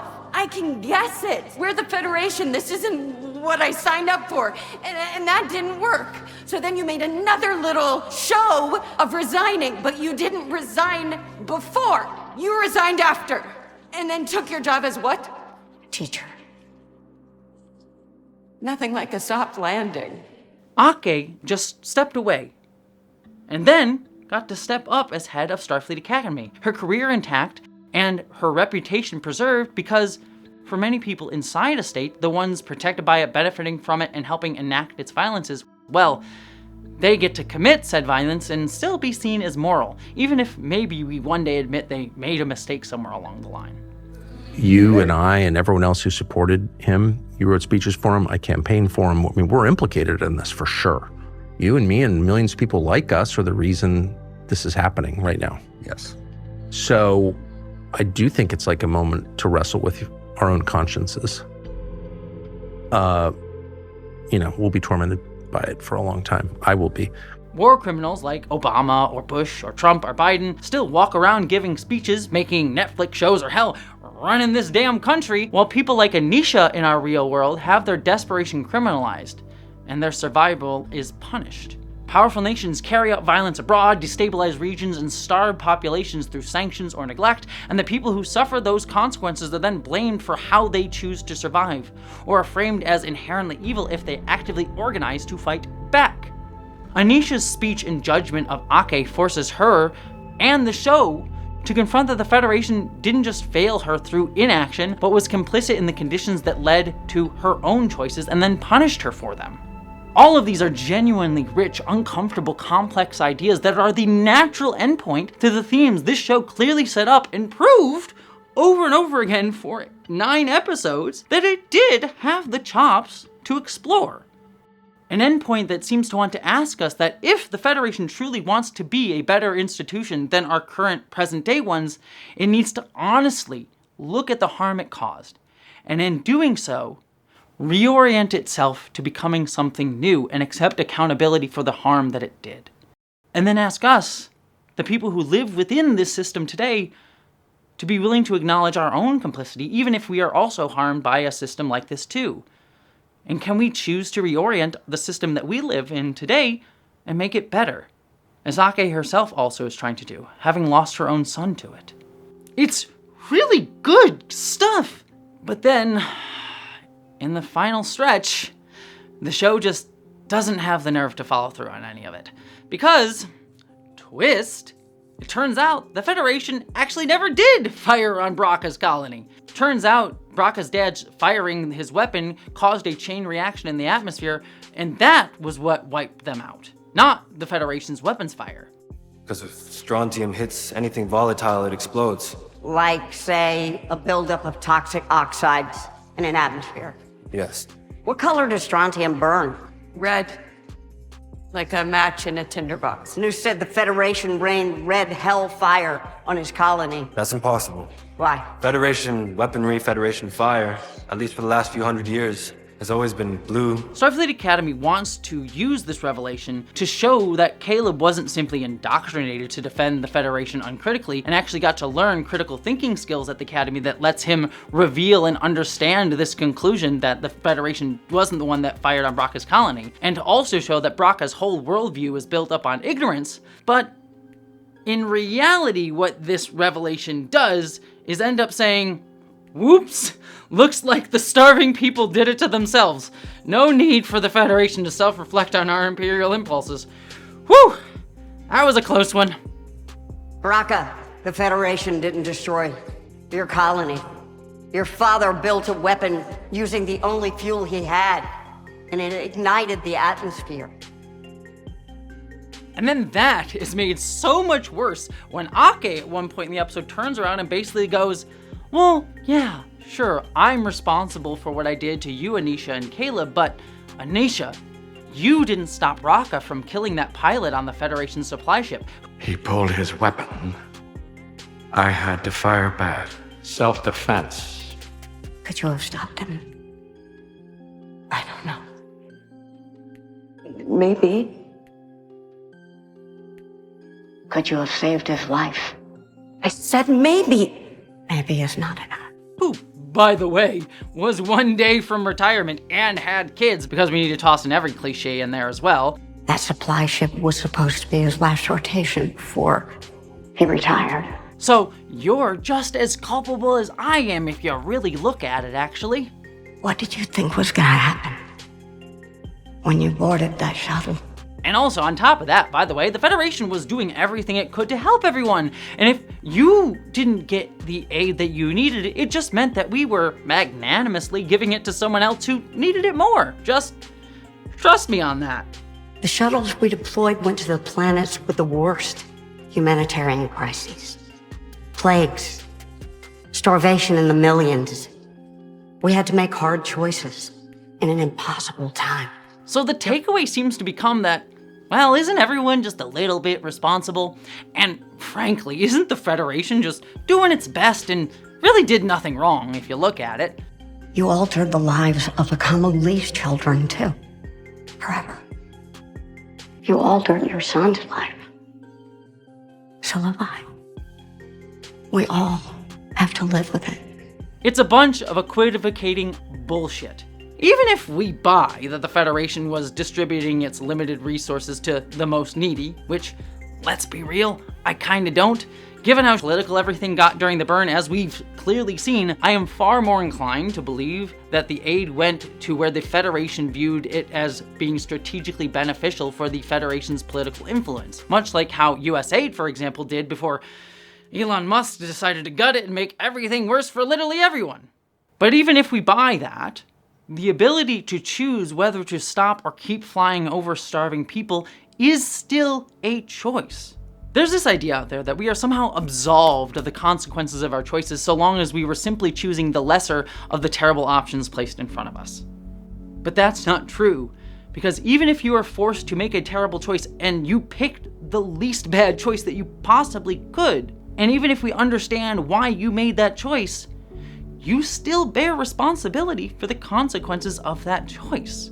You still are accountable for the harm that you caused, even if you were trying to minimize as much harm as you possibly could. That's not to say you're a bad person for having made the choice that you did, but just that you do still have to take ownership over that choice and still try to work to rectify the harm as best you can after having made it.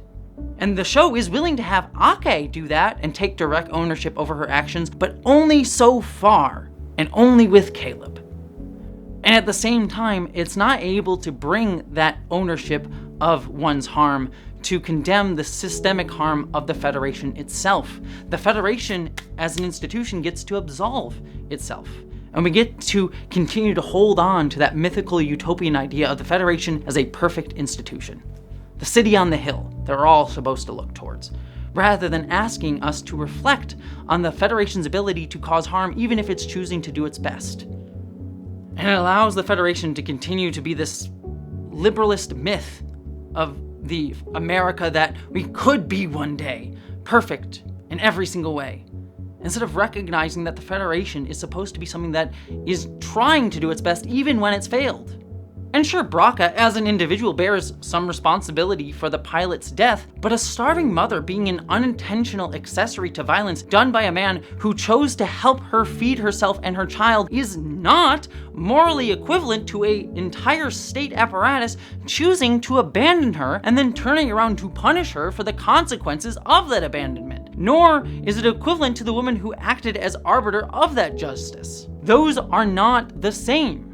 Again, this is the show reflecting our implicit biases of who counts as legitimate political enactors of violence. Civilians living in colonized areas are often condemned as terrorists or complicit with groups like Hamas or ISIS, who are themselves resisting the settler colonial violences that are enacted against them. And while some of these groups' actions are worth condemning, especially when they target civilians, it forgets how in places under siege, these groups emerge where people have little other choice or power, and suffering civilians get treated as if they're complicit in that violence, reduced to extension of whatever force controls their territory. While states like Israel and the United States are recognized as legitimate actors even when their actions produce mass civilian harm, and often intentionally so in Israel's and the United States' cases.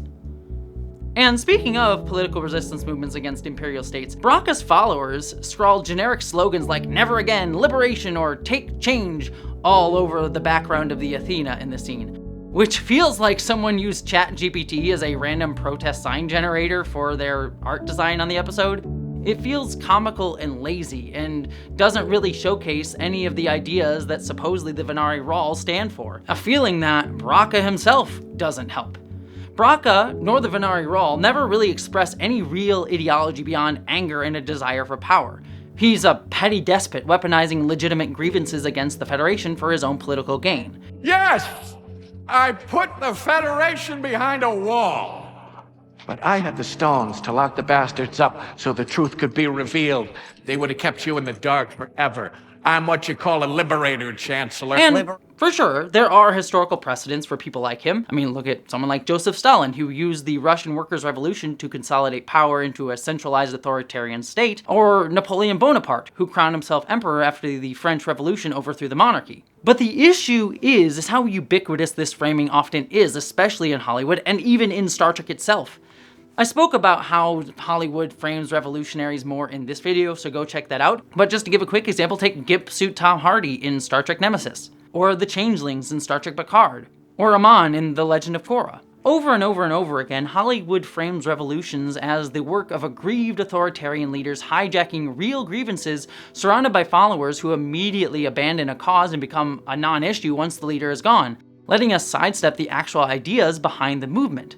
Maybe the system will change a little as a result of these revolutionary actors, just enough to feel like they're being reasonable, but the core critique and underlying oppression and underlying issues get entirely ignored, all while conveniently having the side effect of making any revolutionary action look solely destructive rather than what they often are, seeking to be constructive and trying to make a better world for the people who are most oppressed by the society that they're pushing against.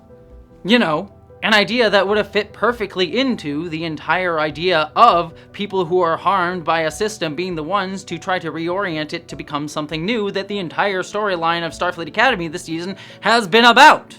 But what's especially unique and fucked up about Starfleet Academy's version of this is that Noose Braka is himself blatantly coded as like Donald Trump. He even gets his own Fox News style news network. And by the way, I am fascinated by this channel. What other programming does the Venari News Network have? Do they have a morning show? Is there like a Noose Braka and Friends? I need to know. I need to know what the scheduling on this channel is. But the episode even ends on a very clear point that Braka is just running on a childish view of the past, something that most fascists like Trump do. You were a little kid when it happened. You still see everything through the eyes of that kid. You never grew up. And it got us right here. So the question I'd ask to all these people watching, is this the person you want to follow into the future? An angry child with his finger on the trigger whose entire worldview is based on a lie? But the Trump coding for Braka ends up conflating fascism with resistance movements, which is just cartoonishly wrong. Fascism isn't caused by a scrappy uprising fueled by hurt feelings coming from the outside. Fascism is an extension of state power tightening control over its own citizens through the rhetoric of nationalism and supremacy built on weaponizing the grievances of the citizenry towards the increasing failures of a liberal state. And it's a cancer that grows from within the state. Trump didn't just appear out of nowhere. He's the product of decades of American capitalist, neoliberal, and colonial systems doing exactly what they were built to do. Of scummy business practices and fundamentally a conservative culture. Braka, at least in this episode, seems like he came from the mind of American liberals who look at Trump's ICE raids or strikes in Iran and go, this isn't who we are. This isn't the America I know. This is not who we are. This is not the America I know. But it is. It's the America that many marginalized people, both within the United States and abroad, have always known. Trump may have expanded and emboldened ICE, for example, but it was an institution that existed under both Democratic and Republican administrations. And ISIS tactics aren't some aberration either. They echo the tactics of American police, an institution that itself grew out of suppressing labor movements and racialized communities in this country, and before that, slave patrols that targeted black people. Fascism isn't an aberration, it's the system made visible and pushed to its maximum cruelty against its own citizens. So, Braca ends up as this Trump-coded authoritarian whose trauma is rooted in his real abandonment to starvation by the Federation and his earnest belief, as wrong as it turned out to have been, that he was the victim of the exact kind of violence real-world powers like the United States enact globally, and which Trump himself is literally doing as I film this. Which is kind of fucked, actually. Starfleet Academy feels so scared to meaningfully confront the Federation, and to an extent, our current political moment. It wants to preserve the perfect Gene Roddenberryan utopia by externalizing all of the problems that's outside of the Federation. And that, in a lot of ways, mirrors America too. So many privileged Americans get so close to recognizing our complicity, but they only do it when it becomes personally uncomfortable for them. When ICE raids start affecting people near them. When the cost of groceries or gas goes up. That's when they show up to No Kings protests. But they don't listen to marginalized and colonized people who've been saying that this is happening for decades, and that what we're experiencing right now is something that they saw coming. Nor do they do the work to actually fight the many violences that have existed forever under America. Instead, they try to just get things back to normal, to reset the status quo, to make things easy again for them, even as the rest of us are still carrying the pain and wounds that this country keeps inflicting on us over and over and over again. At a minimum, something fundamentally has to change. And yeah, if you're like me, a self-proclaimed anarchist, you might think that this system isn't built to change at all, that it's just about preserving power, and we have to build something new. But I'm not expecting Starfleet Academy to go full anarchist on me. That's never what Starfleet or Star Trek was supposed to be. What I am expecting Starfleet Academy to do is live up to Star Trek's own legacy. Star Trek has never been about showing the Federation as a perfect institution. The original series framed the Federation and Klingons as Cold War-era colonial powers that use violence to enforce their ideologies. You of the Federation, you are much like us. We're nothing like you. We're a democratic body. Come now, Captain, I'm not referring to minor ideological differences. I mean that we are similar as a species. Here we are on a planet of sheep. Tigers, predators, hunters, killers. And it is precisely that which makes us great. The Next Generation in Voyager explored institutional prejudice against synthetics and holograms alongside many other failures of the Federation state. You see, Admiral, there are some very disturbing historical parallels here. Once more, they're being asked to leave their homes because of a political decision that has been taken by a distant government. Deep Space Nine was a whole damn show about the Federation's capacity for harm. In a cheap way to avoid the fact that you've trampled on the very thing that those young men and women are out there dying to protect. And Star Trek Enterprise... Well, Star Trek Enterprise was post-9/11 neocon propaganda wrapped in liberal optimism, but Archer had a cute puppy who got cheese farts, so we're not going to talk about it right now. It's been a long road. Star Trek, and especially the Federation, when recognized as the storytelling device that it is, isn't meant to be a utopia, as so many assert. But, I think, supposed to be showing us an evolving, failing reach for something beyond our present-day failures. The Federation is meant to be imperfect, self-critical, and still trying to be better. The Federation imagines a state institution that isn't about upholding its own power, but about actually building a system that strives towards the ideals that America today claims to stand for: freedom, justice, equality. Star Trek understands that violence comes from someone deciding that the answer is an exclusion and a refusal to reach out and understand, whether that's within Starfleet or without. Admirals are a storytelling type within Star Trek for a reason, after all.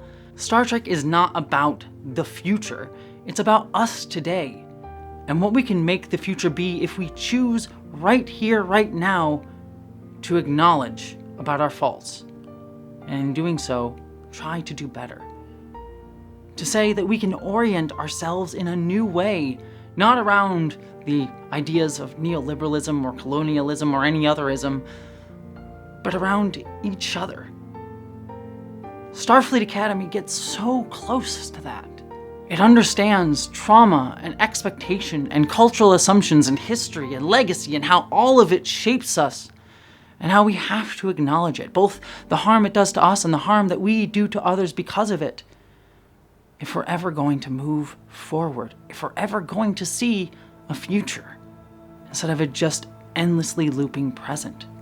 Starfleet Academy gestures over and over again towards the idea that the next generation could build something new, something better, if it drew strength from the past's real scars, instead of clinging to a nostalgic past that ignores what we've done and become.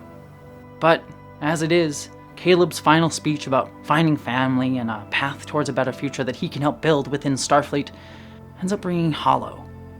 I can be more than just a space rat, a lost son. I can be part of a community. And these people, Mom, these friends of mine, I have to tell you, I've laughed more in the past year than I have in my entire life. Because under it, the show pulled back from its own argument. It chose, like so many characters in the show, avoidance. So, as we end with Caleb returning to Starfleet Academy with his friends, what should feel like liberation instead feels like assimilation. The very thing Caleb and the show have been trying to say was not futile to resist. Take a sip of this. What is it? A human drink. It's called root beer. I don't know. Come on. Aren't you just a little bit curious?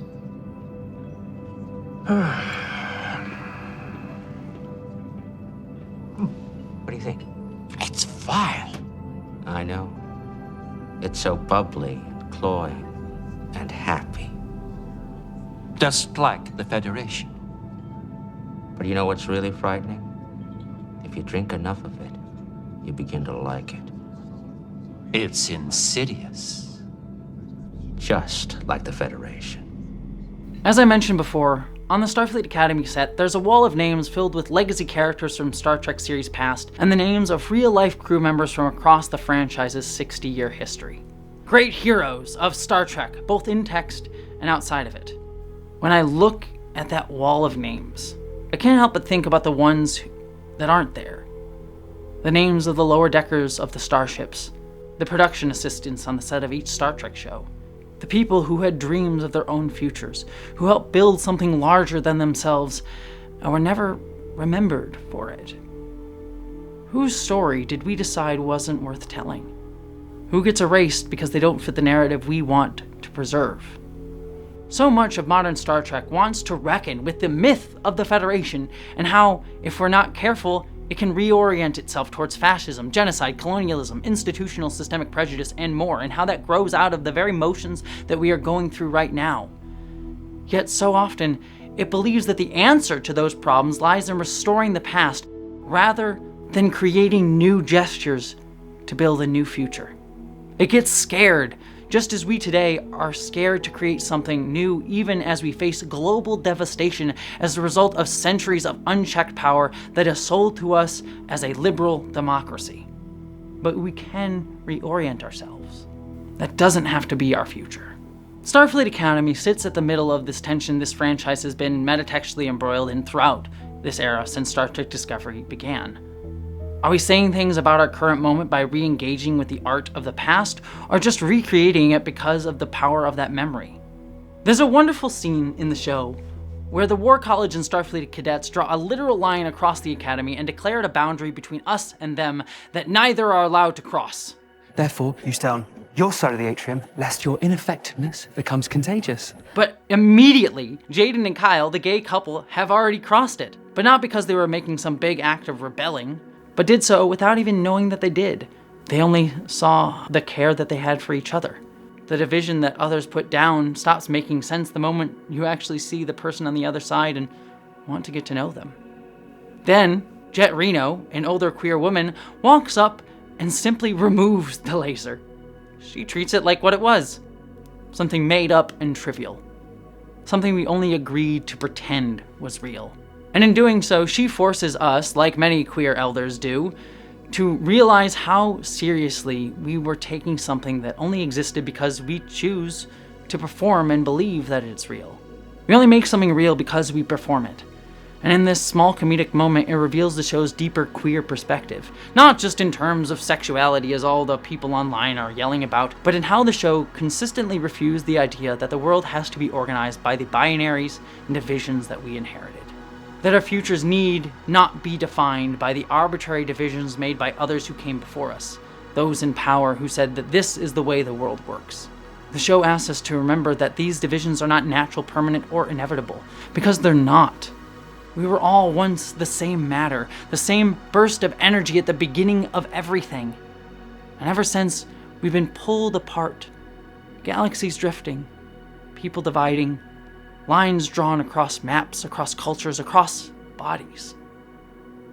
And yet, somewhere in all of us, there's still that memory lingering that we were once one, now many.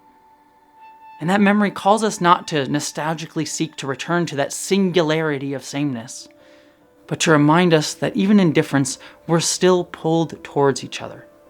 We're still gravitationally bound. That the lines we draw aren't fixed. They're choices that we can pick up just as easily as we put them down and imagine something else instead. Starfleet Academy tries to reorient what Star Trek can be. And I think that's part of why so many quickly dismissed it or wrote it off, even those who normally wouldn't. Starfleet Academy asks us to see Star Trek and the world differently. And it's always easier to call something like that bad writing or woke shit, because it doesn't fit into our conceptualization of what stories have to look like. Easier to do that than to sit with a story that's actually challenging what we want the future to look like. Because that's what this is all really about, right? It's why Elon Musk can make a Nazi salute, then turn around and talk about making Starfleet Academy real and sell us the shiny, optimistic future of Mars and progress. And one of the fundamental things, one of the most American values that I love is optimism.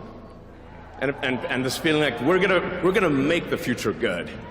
We're gonna make it good. And then a few weeks later complain about fat women getting to exist within the Star Trek future. People like Musk aren't arguing really about Star Trek as a TV show. They're trying to shape what we're allowed to imagine the future to be, both in fiction and in reality. They want to limit how we imagine the future. They want to orient that future around themselves, to take our failures today out into the stars instead of our hopes. In the words of an article Alex Mel Taylor wrote, "The forces of reaction have spent the last couple of decades capturing all popular media in the United States. And if even milquetoast liberal platforms like Paramount are going away, it will become a rough time for artists who want to produce and air progressive and leftist narratives. In many ways, we seem to be reaching a point where anti-wokeness, i.e. the demonization of human difference, is becoming popular culture. And that's a frontier I am not very eager to explore." Star Trek, when it's true to itself, asks us to imagine bigger, stranger, bolder, different futures, ones that we normally wouldn't have imagined otherwise. And Starfleet Academy tried to imagine an entirely new orientation for that future itself. And it asked us if something like America could be reoriented into something new. Can its myths be reshaped into something more, or are they too bound to the harm that they are built upon? Can we transform it, or does it transform us? Can we rebuild on the same foundation, or must we build something else entirely? And while Starfleet Academy gets scared to fully imagine that future right at the last minute, it still strove to be more than it was. And that, for me at least, watching it, has yielded its own reward. To me, as someone who found herself through Star Trek, and still sees herself through Star Trek in many ways, if Star Trek has ever meant anything, it's that the future isn't inevitable. It's that we're still building it. That the future exists in utero right now. It exists in the small, quotidian gestures we make between each other every single day. Every time we choose to treat each other not as something to extract or take value from, but to respect and understand on their own terms, we create a Star Trek future between us. And even if that future only lasts for a single imperfect moment, If it lasts 2 seasons or 60 years or all the way until the 32nd century, it still mattered that it existed, and we still created it. That's what Jose Esteban Munoz calls queer futurity. Not a fixed destination, but a horizon that we endlessly reach for. A reach that is informed by glancing to the past, not to seek to return to it, but to remind us where we've been. Because time exists all at once, and it folds in on itself, past, present, and future, constantly dreaming of each other.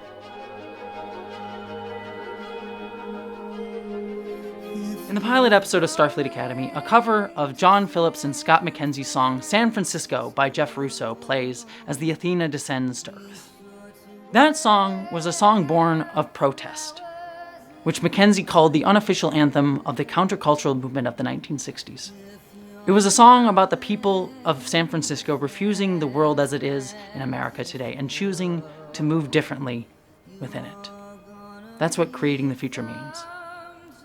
People choosing, however imperfectly, to move in a new way.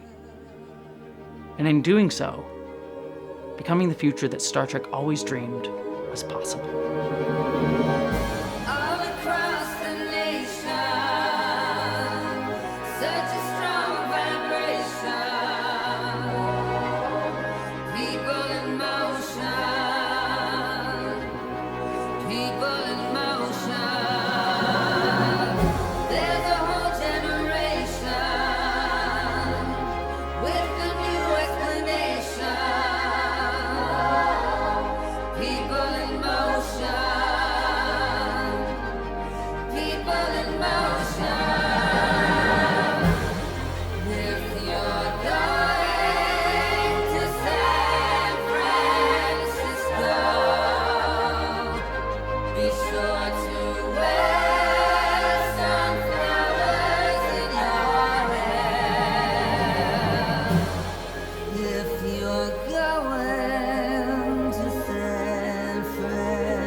Alrighty, thank you so much everybody for watching this video. I hope you all enjoyed it. And again, I just want to quick shout out the sponsor for this video, Star Trek Voyager Across the Unknown and their new DLC, Delta Chronicles. Please go check it out. It's available now. Link below into the description.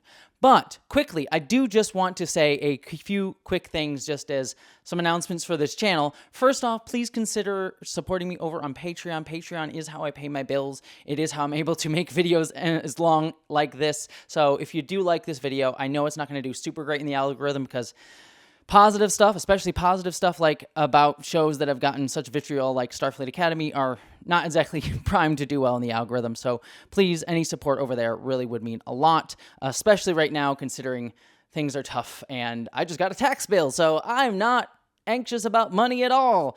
But seriously, it does help me out. And also, I have a few special bonus videos over there. I have a 4-hour-long video on why the Ferengi are the best aliens in all of Star Trek that is available on Patreon right now that will not be out on my main channel for a few months. It is one of my best videos I've ever done on Star Trek. Please go check it out. But also, one other big, huge Star Trek-related announcement for this channel is that I am doing a brand new Star Trek podcast with none other than Dax herself, Tawny Newsome.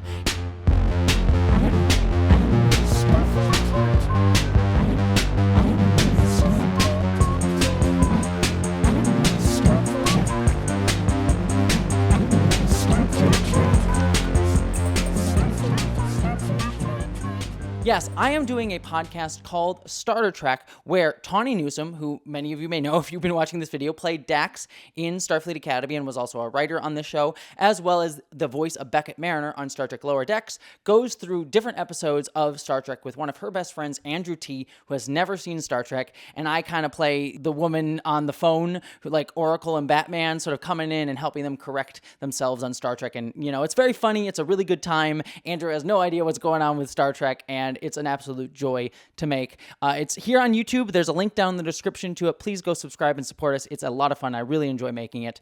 And speaking of introducing people to stuff, we go to the cafeteria where Riker goes on a shockingly long talk about split pea soup. Basically, Riker said, "What is this, lady? Bisexual? You know what bis love? Soup." And he's not wrong.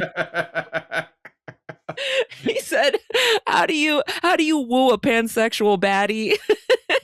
Get her ass something that comes out of an Instant Pot. And also, I do just have to say, I did get asked to do that podcast only after I wrote this video. I just want to make that clear because I do praise a lot of Tawny Newsom's writing and work in this video. And Tawny did not even know I was doing this video when she asked me to be producer of her podcast. She just knew me through the grapevine, and we met a few times at cons and things, and she thought I would be a great host, producer for the show. So I am very grateful for that. So just want to be clear that this video was not sort of written in any way as like a, trying to get me on the podcast or to like praise her and hope she would do anything. There was no anything like that. She had no idea I was doing this. She still hasn't even seen this video. And I wrote this video many, many months before she ever asked me to be part of the podcast, before I even knew she was going to even consider me for that. So just want to let you know, to be clear on that, but please go consider supporting the podcast. It really would mean a lot to me. And that's pretty much it. Like I said, Patreon really means a lot to me right now. Will help me support my bills. That's down there. Get yourself some bonus stuff. Get yourself some cool Star Trek stuff. Support a trans person being a weird, kooky dork on the internet and trying to put some positivity out into the world. Check out Star Trek. And then, again, most importantly, thank you again to the sponsor, Star Trek Voyager Across the Unknown. Please go check it out. But beyond all of that, thank you all, my friends. I hope you are all taking care of yourselves. It's a hard time right now, so, I hope you're holding on to hope. Keep fighting for that Star Trek future. It is important and more important than ever right now. And I hope you all, my friends, as always, live long and prosper. Alrighty, it's time for me to thank my Patreons. I'm gonna sing the name of folks who supported me at the level to get the name sung. Don't know what this song is, but here we go. Carrie Ellen Foss, 9 and Blue, Ricky Strong, A.M.R.K., Rudiger, Barbie and Rounds, River Champion, Sarah Montgomery, Veronica Fox, Illumi, Angie Vinco, Stephen Kleinard, Christian Hurst, Jasmine, Randy Thompson, Sarah Frost, Nova, Angela Hendricks, Rural Lefty, Rose Conley, Spooky Heather, Vincent Ellington, Auntie Kate 808, Tara Rose, Sarah Apparagus, Super Desi 01, Monty Workman, Meta Whisperer, Sammy Joe Retro, Zane Schuschler, David Demma, Gordon Alexander, Swiss Woke, Cad Kitten, Cleo McKeever, Gula from Balua, the Gnome, Joseph Dewey, Chris Showers, Lily Gray, James Krivda, Katie Starr, Todd Verling, Kizia Garrett Smithson, Richard Gordizzi, Daihatchi, Dominic Noble, Mountain Snow, Ferangato, Bon Bon, Ryan Hunter, Patrick Green, Digital Beef, W, Randy Edie, Kevin Frontag, Fly and Keita, Govindur Stephenson, Sean Sullivan, Daryl Williams, Sandifer, Jamie, Casey Kyle Hampton, Lordra, Teague Wilson, Craig and David, Meet Popsicle, Andrea Popvik, Steven Richardson, Omar Morales, Atheistic Snail, Alexa Burris, Kara the Neuroturtle, Link PT, Erica Barrica, Patricia Cromptive, Jason Knott, Kurt Mullen, Devin Kamenlocker, Alba, Zach Prax, Liz Palmwell, Damian Rice, Sean Brannon, Shalia Wolfie, Tyler Edwards, Carlo Flores, Nathan Wilsey, Jordy Lucero, Laura Demereau, Crit Fax, Fan, Breadborn, Half-Educated, Delianite, Sarah Lamoureux, Rosalinda Bannington, White Lion, Krista L. Mogul, Sophia's Left Florida, Alec Library, Nacy Moonrow, Melody Ann Wintersgood, Michael Weber, Maximilian Marks, Henry Pierce, King Lee, Matt Buck, Anon McAnon Face. Alright, hopefully any of that made sense to all of you, but thank you all for the support. It means a lot, especially right now.